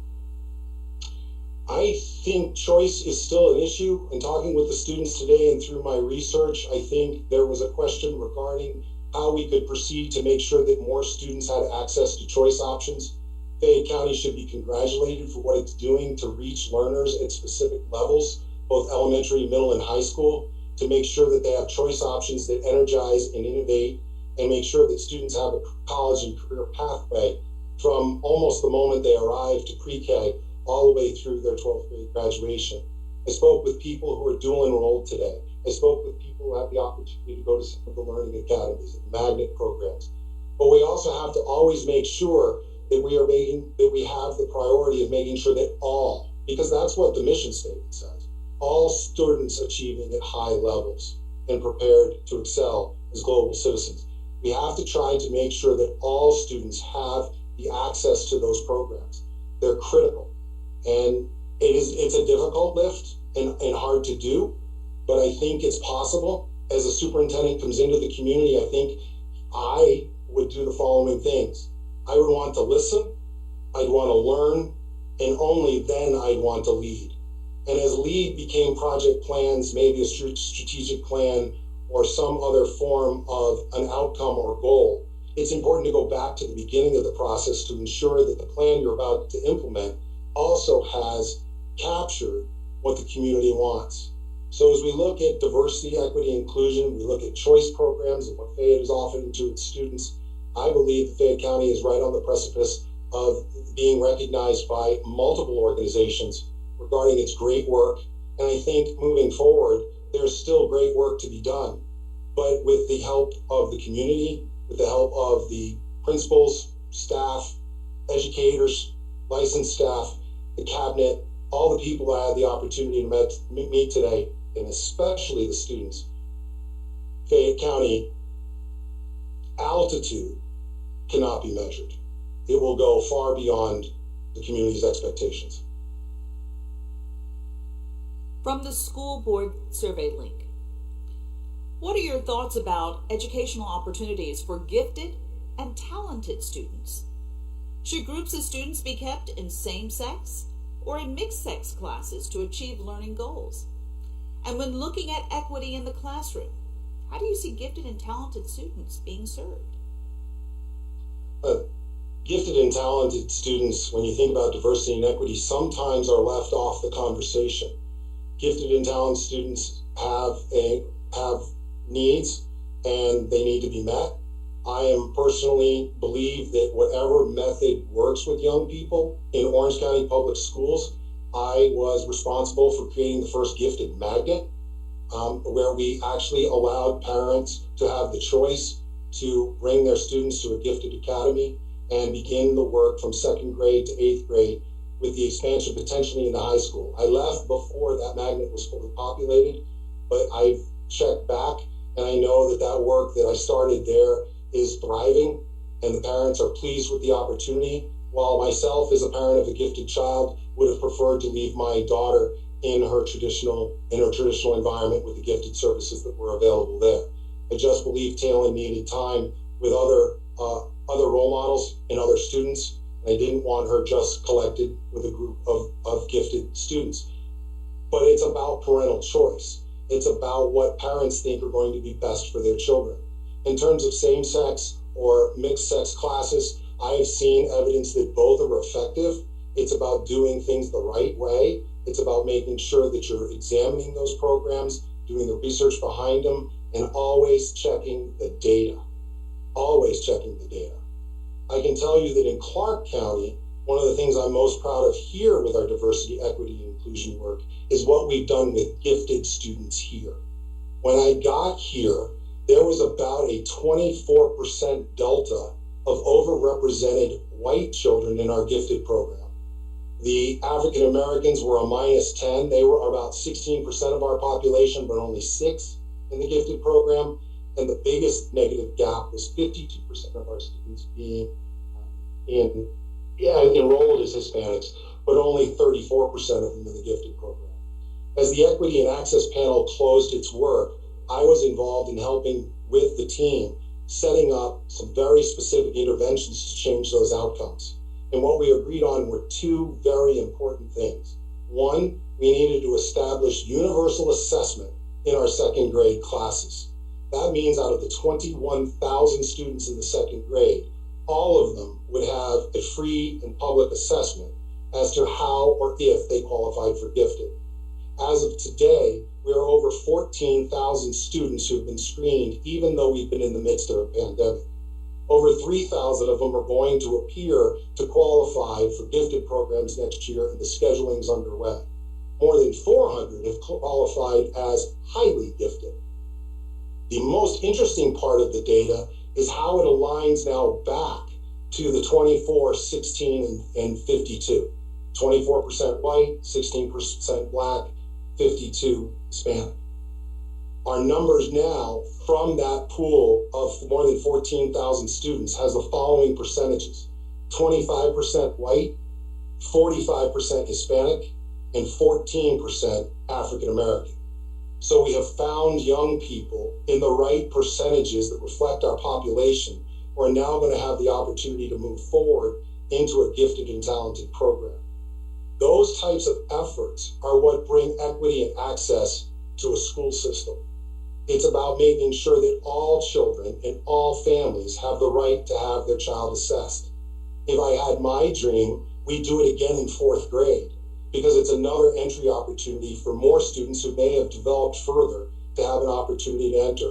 But right now, I am so pleased that the effort and the work that we're doing is reaping the outcomes. Now, we still have the legacy of the system for years using private evaluations and overpopulating disproportionately and discriminating against children of color. So it will take a while for our full percentages to come into line, but we've begun the initial first step in the second year of the superintendency here. And the other thing that we did was we have removed the private screening of parents. Since we're offering it free and publicly, we are taking the private screenings away so that we can ensure that we have diversity, equity, and access for our students and inclusion. From a concerned parent, due to the pandemic, there was concern about learning success for our special needs students. What are your thoughts on giving students a chance to repeat this past year? And what do you think needs to happen in the classroom to help bridge the learning gap that has occurred? The first part of the question, I honestly believe that we have to take the opportunity first to use, in Fayette County's example, the Summer Ignite, the extended school year, and whatever compensatory education the federal government's going to require, because we all know that all of the IEPs could not have been followed as closely as they needed to be through distance ed. So there'll be some compensatory education as well. What I mean by that is we really have to take the opportunity to try to catch the kids up first before I believe we should consider retention of students. There's not any data that I've ever been able to find over a 30-plus year career that says retention works. What we have to do is we have to differentiate the approach. We have to use formative assessments. I don't want to scare parents, but we want to use formative assessments that will inform teachers of where the learning gaps are, and then we can differentiate instruction moving forward. That's going to need massive amounts of professional development and needs to be done sooner rather than later. I think as we move into the school year, we can again utilize our time. We can use the incoming ESSER funding from ESSER 3 or the American Recovery Act that's not on the ground yet, at least in my state. We're expecting it any day now. And we're already engaged with the community about how we're going to use those dollars in order to impact student learning moving forward. We're already using some of them for our summer programs and for our bridge programs and for how we're going to structure the upcoming school year. Our expectation is that August will look as close to normal as it possibly can be, but about mid-March of 2020, my crystal ball that told me exactly how things would be broke. I've taped it back together, and I'm still looking at it, but I don't have the crystal ball of exactly what August will look like. But I do believe we have to take students with IEPs and exceptional education needs and make sure we try first to remediate and catch them up before we think about retention. But ultimately, that's a shared decision at a school-based level between the IEP team and the parent. And in older cases, it's a shared decision between the IEP team, the parent, and what I believe is at certain ages, the student has a seat at that table too to discuss their goals and what they want for the program. From a community member, what role do you see research and evaluation playing in your administration? Research and evaluation is everything. And you don't have data without research and evaluation, and data will tell you where you need to pay attention, where things are working, where things are not. You can use it not only on the instructional side of the house, but you can use it in operations and in other areas of the school district like food service and transportation. You can use research and program evaluation to really determine what your return on investments are, and then make some decisions about how to save money, because every dollar saved on the operational side of the house can be placed now on the other side of the house to help support student learning. So often in schools and in districts, we implement things, but we don't always stop and check. I believe in a continuous improvement model. We research, we do something, we act, we actually put it in place, but a lot of times what school systems do not do is they don't come back to check. And it's incredibly important that both research determines first what we're going to implement, but then a great program of examining what happened, what the outcomes are, what the interim outcomes are, and then some decision making regarding whether we continue to move forward, i.e., maybe the program wasn't quite put in place with the fidelity it needed, and we need to make adjustments to the fidelity in order to get the results we want. But also over a period of time, we will also determine that certain things aren't working. And I can tell you that teachers and staff and principals, I think, and students and parents are tired. We have to make sure that what we have on their plates is effective and drives the student outcomes that we're expecting. Without that ability to do research and look at programmatic study, we won't know that. And that runs the danger of continuing to add to the plate, and that just creates a system that is doomed to collapse around the work and the amount of effort required. Research and great program assessment is the key to understanding what's working, what needs to be changed and adapted, and what needs to come off the plate, and maybe we need to go in another direction. From a community member here in our audience, based on your experience, what do you believe qualifies you to become the superintendent for Fayette County Public Schools? The qualifications for a superintendent are vast. I know that until I sit in the chair, I will not be fully prepared. I knew that as a principal as well. But I also knew, and I shared advice today because a principal asked me, what would be my advice to a new principal? What I would tell the new principal is listen, learn, and then lead. Those are very critical steps. You have to listen to people. You have to hear what they want to say and tell you. You have to be able to learn that information and process it so you understand how all the pieces fit together. Only then are you prepared to begin to look at building coalitions and making decisions about how the organization moves forward. It's not just enough, though, to listen and take a listening tour. They're great, and that's probably where I would enter. But it's important to set up systemic listening tours, to set up principal councils, teacher councils, roundtables and learning communities for parents, for students, for other individuals. One of the first things I would want was a student leadership committee. I'd want a group of students brought in and selected that can help me bring certain voices to the cabinet level and to the board for decision making. You have to have the voices of your constituents, the community, students, teachers, the classified staff, and principals, central office leadership. You have to have manners and means by how those voices come to the surface so that you can make informed decisions that will be accepted by the community. And I really believe that also comes down to transparency. So as I think through your question, I really honestly believe that there's an opportunity here for Lexington under the new superintendent, which I hope will be me, to revitalize its listening, to hear what the community actually desires in diversity, equity, and inclusion, and move the district forward, to move it forward in a transparent manner that supports the mission, goals, and values of this organization. A text from one of your potential constituents. an 8-year-old little girl. She's a rising third grader at one of our elementary schools. She wants to ask you, how would you change the school to appeal more to the students? Well, again, I'd have to start by listening. I'd have to know more about what she's asking for.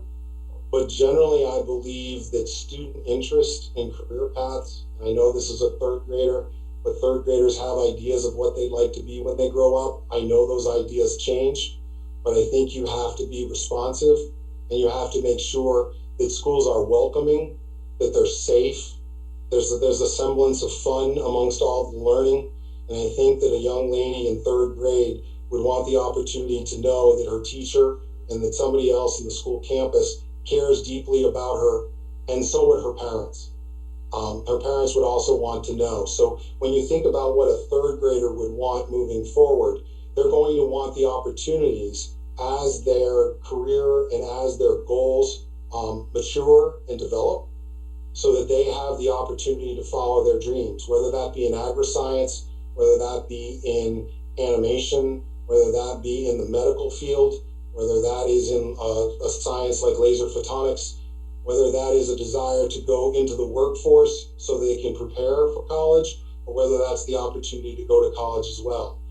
I believe that third grader needs the opportunity to understand that she is going to graduate with both college and career readiness, because every student deserves both pathways, because it just gives them so many options post-graduation to continue to move forward in pursuit of their dreams. Another question that was sent in via text. What are your goals for our youngest students, where testing is not a measure of success for our children or the educator?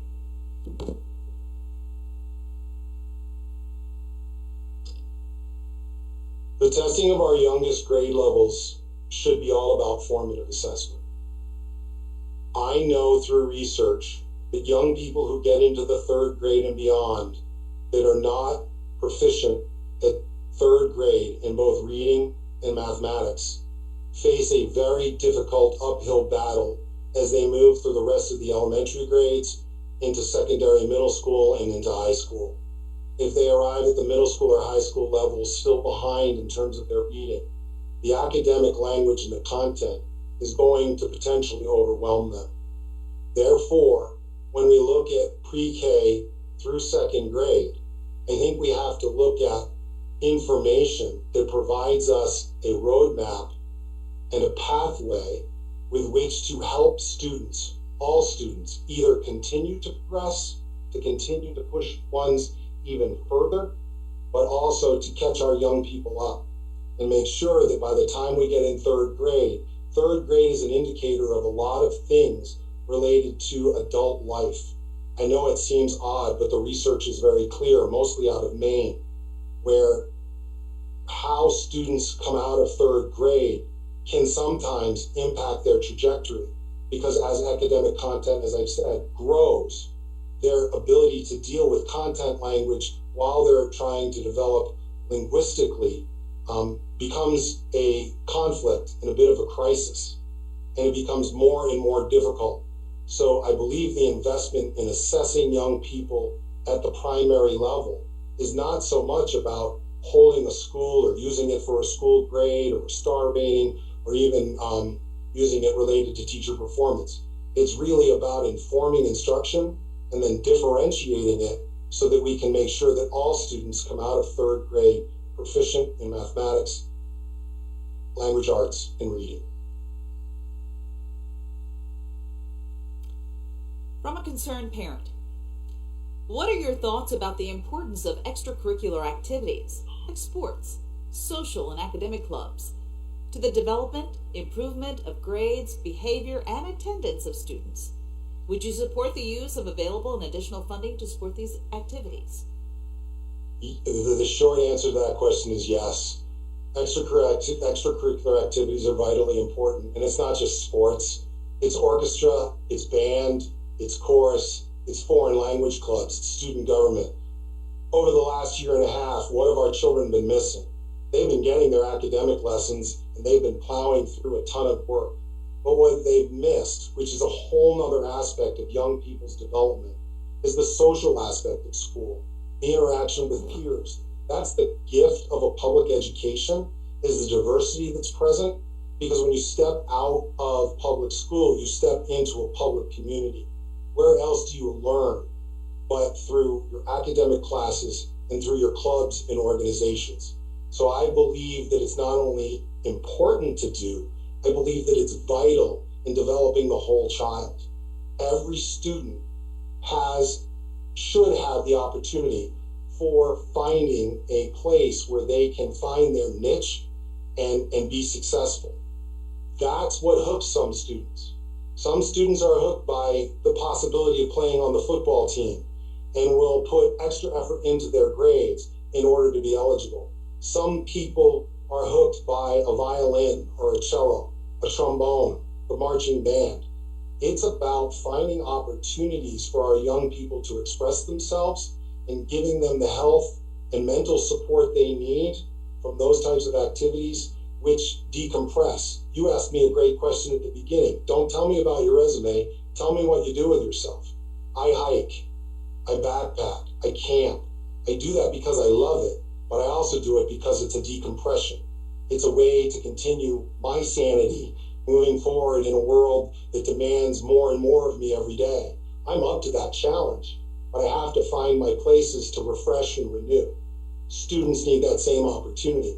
In Orange County, when we faced the recession in 2006 and 2008, we went to the taxpayers for an additional tax in order to be able to preserve our fine arts programs. We were transparent about how we were going to use it in the bond referendum. We made it very clear what it would pay for and what it would not.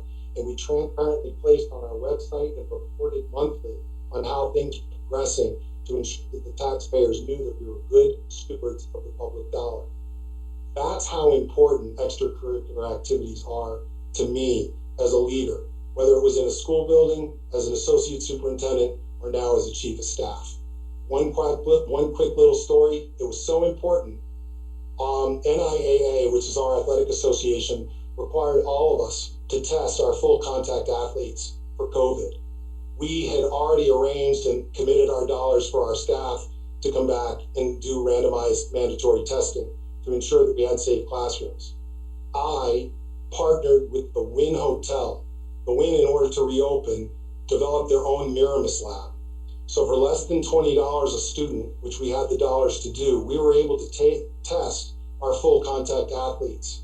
That culminated in the most amazing experience just a few weeks ago as the spring football season wrapped up, when we asked the Raiders for access to Allegiant area in our stadium where the Las Vegas Raiders play. We expected to get the outdoor field. That's not what they gave us. They gave us an NFL stadium, the Raiders turf, for a chance for our young people who hadn't played football since 2019, and they were graduating seniors, to have an experience of a lifetime. It's those types of events that just make all the difference in the world for how we wrapped up this school year and how we made March to our last day of school yesterday just an amazing experience for our young people as they came back to school and were supported by those types of programs.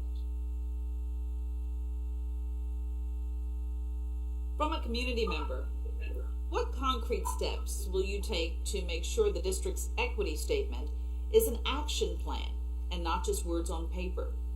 Now, the equity statement reads, sir, Fayette County Public Schools shall commit to providing educational excellence for every student. Achieving equity requires strategic decision-making to remedy opportunity gaps and create a barrier-free learning environment.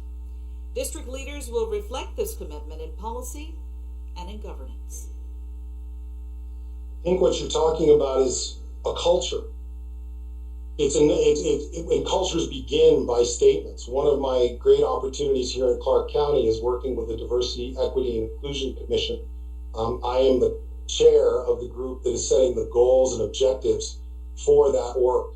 We have basically three big buckets. One is about the culture, three big goals, three big buckets. One is about the culture of our organization, and how we work to become more inclusive, and then very specific goals with timeframes that are measurable as to how we're going to approach that work.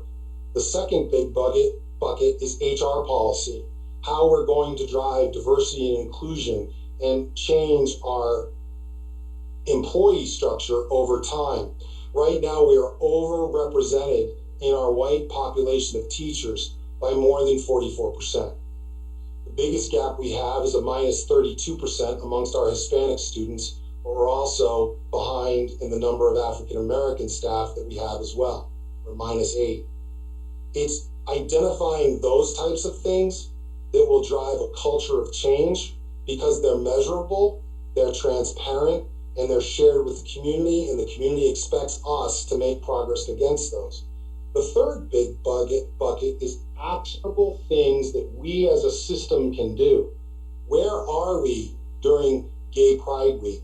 Where are we during the African American celebrations that occur in the Old West Side of Las Vegas?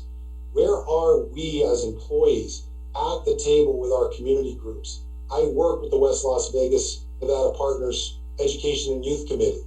We're on that pillar of that community. We have a big event set for June 5th in order to celebrate the graduates that are going to come from those schools located in that particular neighborhood. Myself, the superintendent, the cabinet members, we need to be there. It's about demonstrating to the rest of our employee workforce that culture, inclusion, diversity, and excellence is what has to happen. I will tell you that one of the things about me is I have a very high standard for myself and those who work with me. I always talk about exceeding expectation. It's very important, whether I was a school principal or whether I'm in my current role.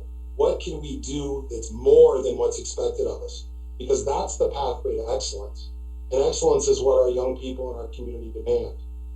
Because generationally, we can't afford to say we're going to do it in 5 to 6 years. We have to start doing the work now to make the difference in the lives of the children enrolled now, not an incoming kindergartner. So I hope that addresses how I would work to make sure that we come to the plate and that we make sure that the community has a voice and input, but that we make progress as quickly as possible to make sure that we make that statement come alive, that we do things like work on our equity gaps. I've been out on the websites. I can see the difference in English proficiency or language proficiency between black and whites, between Hispanic and whites. I can see the difference between free and reduced lunch and non-FRL. I can see the difference between ELL and non-ELL peers. Same way with ESE. There are gaps.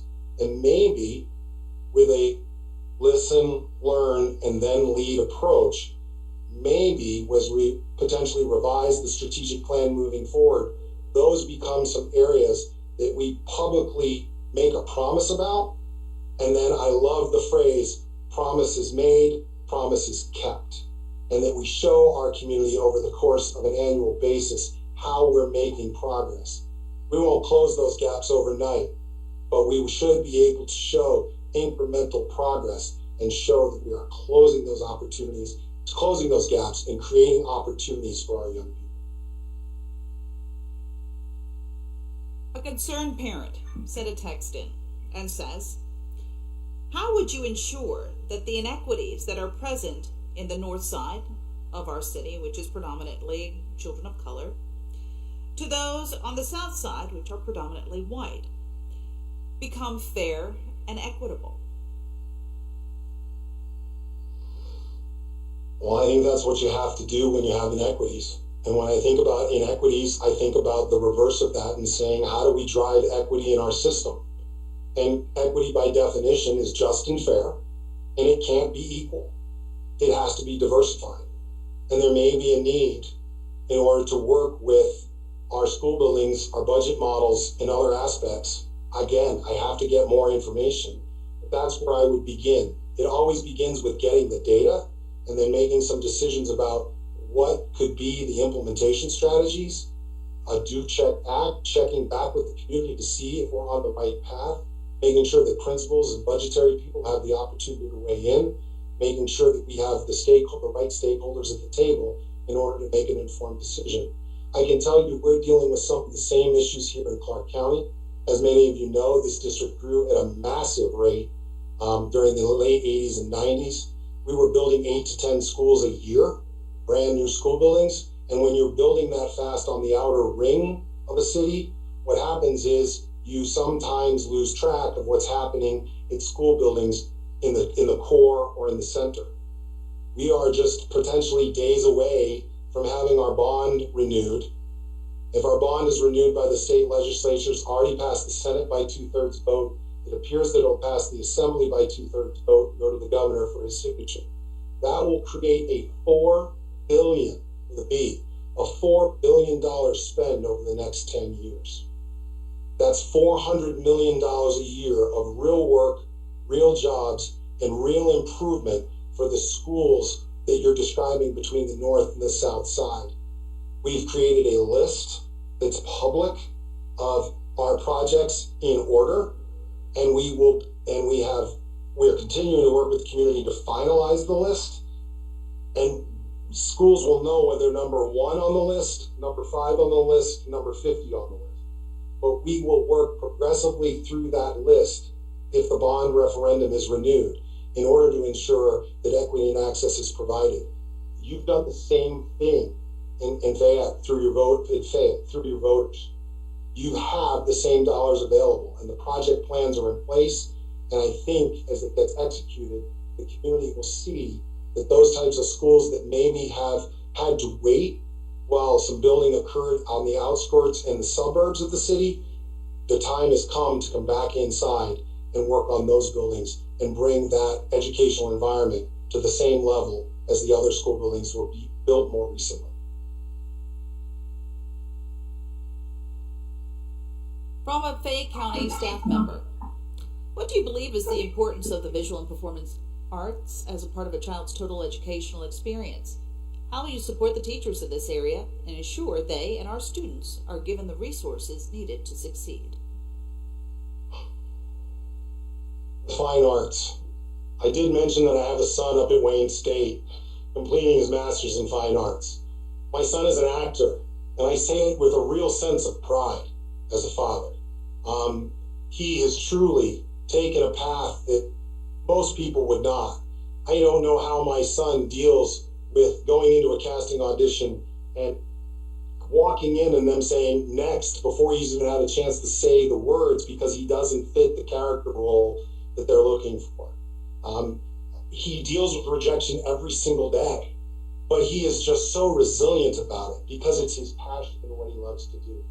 So when you think about the fine arts, when you think about band, chorus, art, graphic arts, orchestra, chorus, those are just amazing opportunities for students to express themselves. And there's research available that says not only is it great for students and their all-around growth, but it's also important and it actually helps them be better in reading and mathematics. Sight reading a piece of music that you've never seen in a chorus competition is an extremely demanding standard. And it's amazing to me how students can see a piece of music, get 15 or 20 minutes to review it, and perform it and do it flawlessly. Those teachers need our support just like a chemistry teacher, just like a math teacher, just like a teacher in language arts. I've already said what we did in Orange County to ensure that those types of programs existed.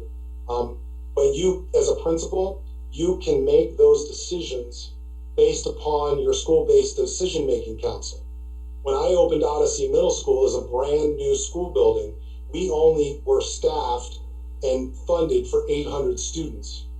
My families that were coming to the school, and the members of the school advisory council, which is your school-based council, same idea, wanted a plethora of those opportunities.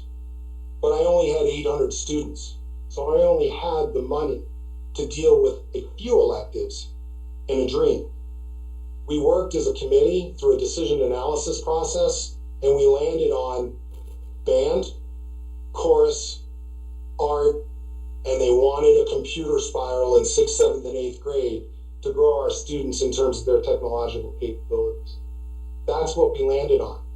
And they wanted to pack up and go because we had made the decision. And I said, we can take a break, but I need you to come back. We still have foreign language on the list. We still have drama. We still have a strings program. We still have graphic arts. We still have ceramics. We still have, and I need to prioritize that list because as I grow from 800 to 1,000 and my budget is adjusted, what do you want me to do next? It's about collaborative planning, and I will tell you that a principal and a school-based decision-making council can work together to set priorities so that those types of programs are in place in every school. That's what I believe, and I've been able to do that as an educator, principal, and as a district leader.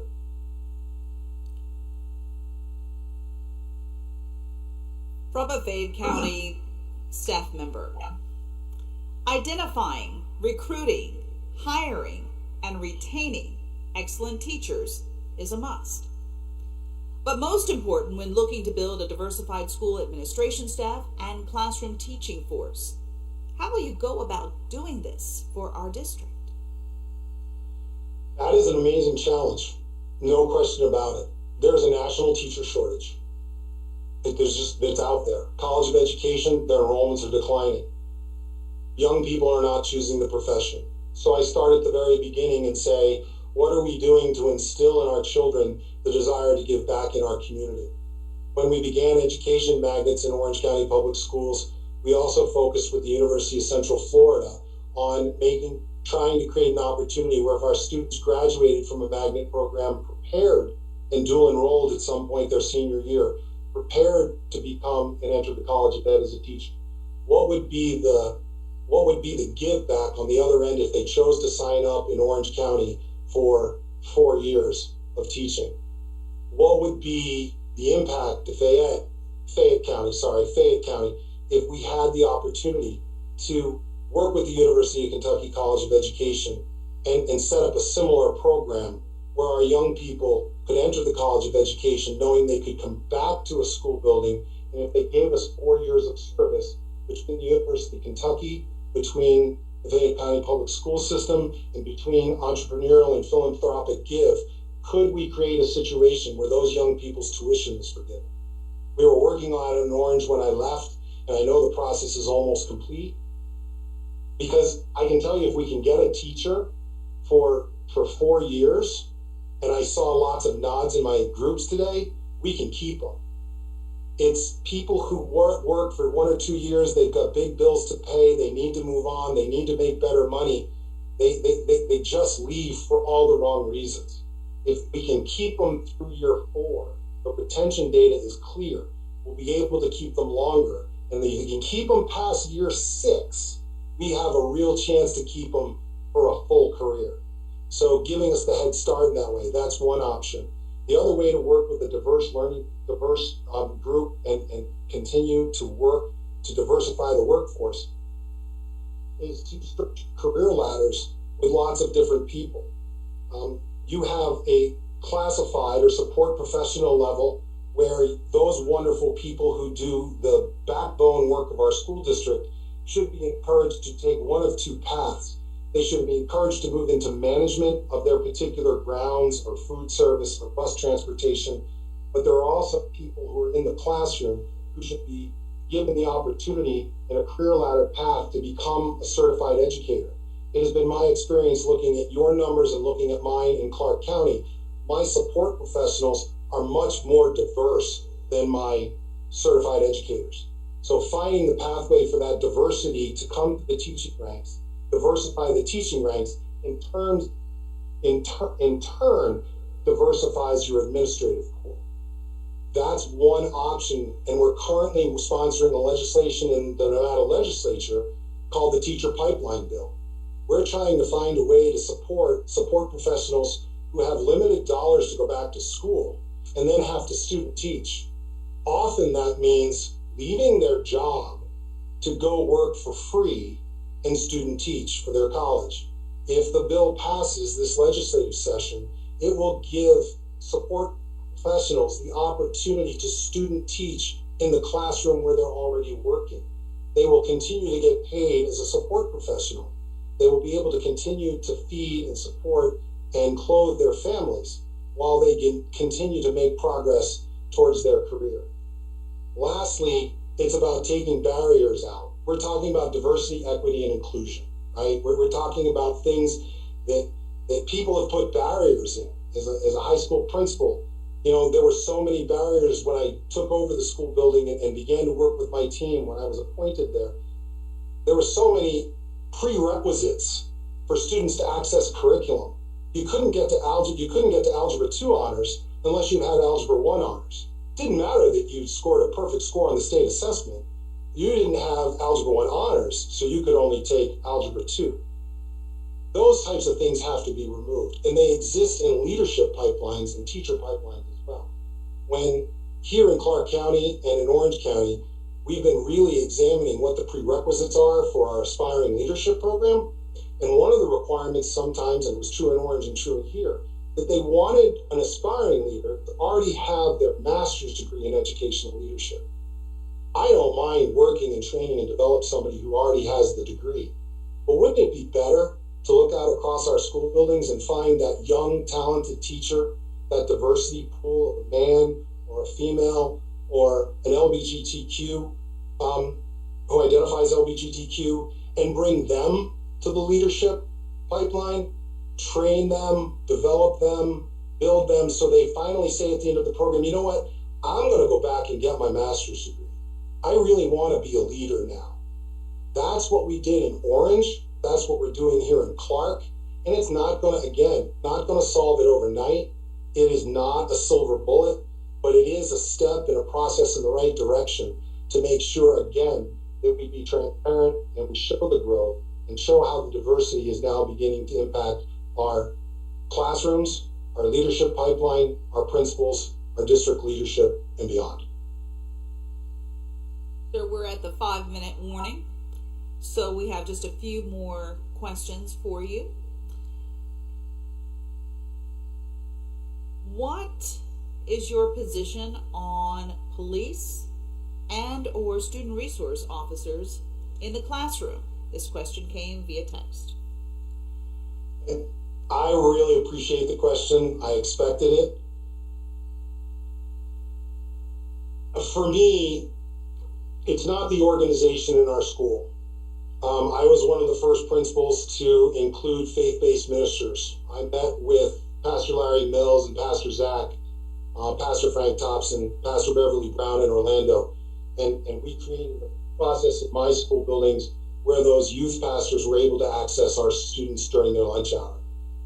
They had to pass all the background checks. I also used them later on in my career in my alternative education role to help support young people and to help them make better decisions. It's not what organization's in your school, but who they are and what their role is. And I think looking at some of the data and hearing a lot of the public comment of the last several board meetings and over the last course of the year, there is some concern, clearly some concern, about the role and definition of police officers in our schools. I will share with you again that it's not, for me, it's not police officers in our schools, but who they are, how they're trained, and what their expectations are. In the College of Education at the University of Central Florida, we were required to take at least 3 classes outside of the College of Ed. I chose criminology with a professor named Ken Wolf to understand my relationship as a school principal with my school resource officer.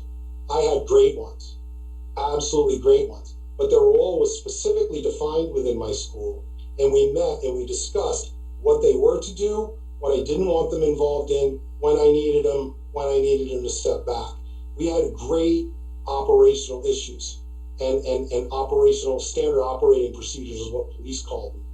We needed to make sure those were clearly defined because the role of a police officer is very valuable. Having come from the state of Florida with Parkland, having a police officer on campus to be a first responder, even though that case did not work out the way the design plan should have occurred, having a police officer there to begin the process of stopping a school shooter, I believe is incredibly important for the safety. And I'd hate to be in a situation where we're waiting for police officers to arrive when we have one on the campus.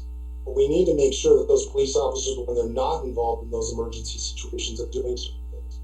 So let me tell you how over the last 2 years we've kind of, with the Restorative Justice Partnership here in Clark, how we've redefined our police officers. We've really gone back to a serve and protect our children versus an apprehend and punish or apprehend and arrest. We have 4 major issues that impact the health and safety of our children. We have vehicle issues, that whether they're walking to school, driving to school, interactions on a bicycle, at crosswalks. Vegas is a very dense city, and our children have threats as they come and go from school. Firearms is the next big area where our children are impacting their health and safety. Drugs, further complicated in Clark County by the legalization of marijuana within the state. 4th, suicide. Our police officers have been training in conscious and unconscious bias, explicit and implicit bias, micro and macro aggressions. They are working on de-escalation training with social workers, school psychologists, and school counselors. They have stepped into the role of helping to support children to get to and from school safely, to help students understand the importance of securing a firearm, and parents to help secure firearms. And if a student sees something, to say something. They've been heavily involved with drug interdiction. We have 2 really cute, fluffy puppies who are our drug dogs. Don't think of a police dog like a German Shepherd. They are fluffy mutts that have been trained and will lick you faster than they do anything else. But we use them in order to have our students understand that we're serious about drugs being in our school buildings. And lastly, as we went through the pandemic, and I think it's clear to a lot of people how stressed Las Vegas has been with the number of teenage suicides we've had. We used Go Guardian and Beacon to alert our police officers and alert our police dispatch about students who were potentially looking at suicidal ideation. I know it sounds a little bit like Big Brother, but I'd rather have young people have a visit from a police officer and a social worker and a parent to say, oh my God, I didn't know they were back in their room doing that, than to have another loss of another child. So I really honestly believe that it's about the organization. It's not about the organization, it's who they are and what they do in our schools. And if necessary, in the aspect of listening, learning, and leading, if it's necessary, we come back to that idea of following the data. Because when in our restorative justice report that was just recently released, we're down 28% with arrests on or near campus. And over 50% of that decrease is amongst children of color. Our police officers here have committed to being a different type of force. And I have to credit Interim Chief Captain Blackeye, who I believe is the only Native American police chief in schools in the entire country. Interim Chief Blackeye has done an amazing job of retraining and retooling his police force to make sure that they're there to support children, not to make arrests and take children into the school to prison pipeline. And the restorative justice process and the measuring of their impact is beginning to bear that fruit. I would hope that we could do some of the same things in Fayette so that we could have safety and security in our schools, and at the same time have police officers be a part of the educational process. Dr. Bernier, we have reached 8 o'clock, and I thank you so very much for your thought-filled responses. And I want to thank all 5 of our candidates who have presented over the past 2 days to us their thoughts, their dreams, their commitments, and their experiences, and how they can share those with the Fayette County Public Schools. I want to thank all of the members of our community for taking part in this important decision and conversation about our children and their futures. We have reached the end of our interviews. Of course, we'll be bringing all 5 of the candidates to Lexington on Wednesday, June the 2nd, from 7 until 8:30 p.m. at Frederick Douglass High School over off of Winchester Road in Lexington for a round robin where you can get to ask your question in person. So if I didn't get your question in, you can have an opportunity to do it yourself. And then after that, the process will then conclude with the naming of the next superintendent for Fayette County Public Schools. It has been my distinct honor and pleasure to be with all of you and through the 2 nights of questioning. Dr. Bernier, go get some rest. You've been up for a long time. I'm going to go home and get some dinner. Everyone have a wonderful, safe, enjoyable Memorial Day. I'm Dia Davidson. Remember, watch LEX 18 for coverage that you can count on. I got to put that plug in there. Thank you so very much, and have a good night.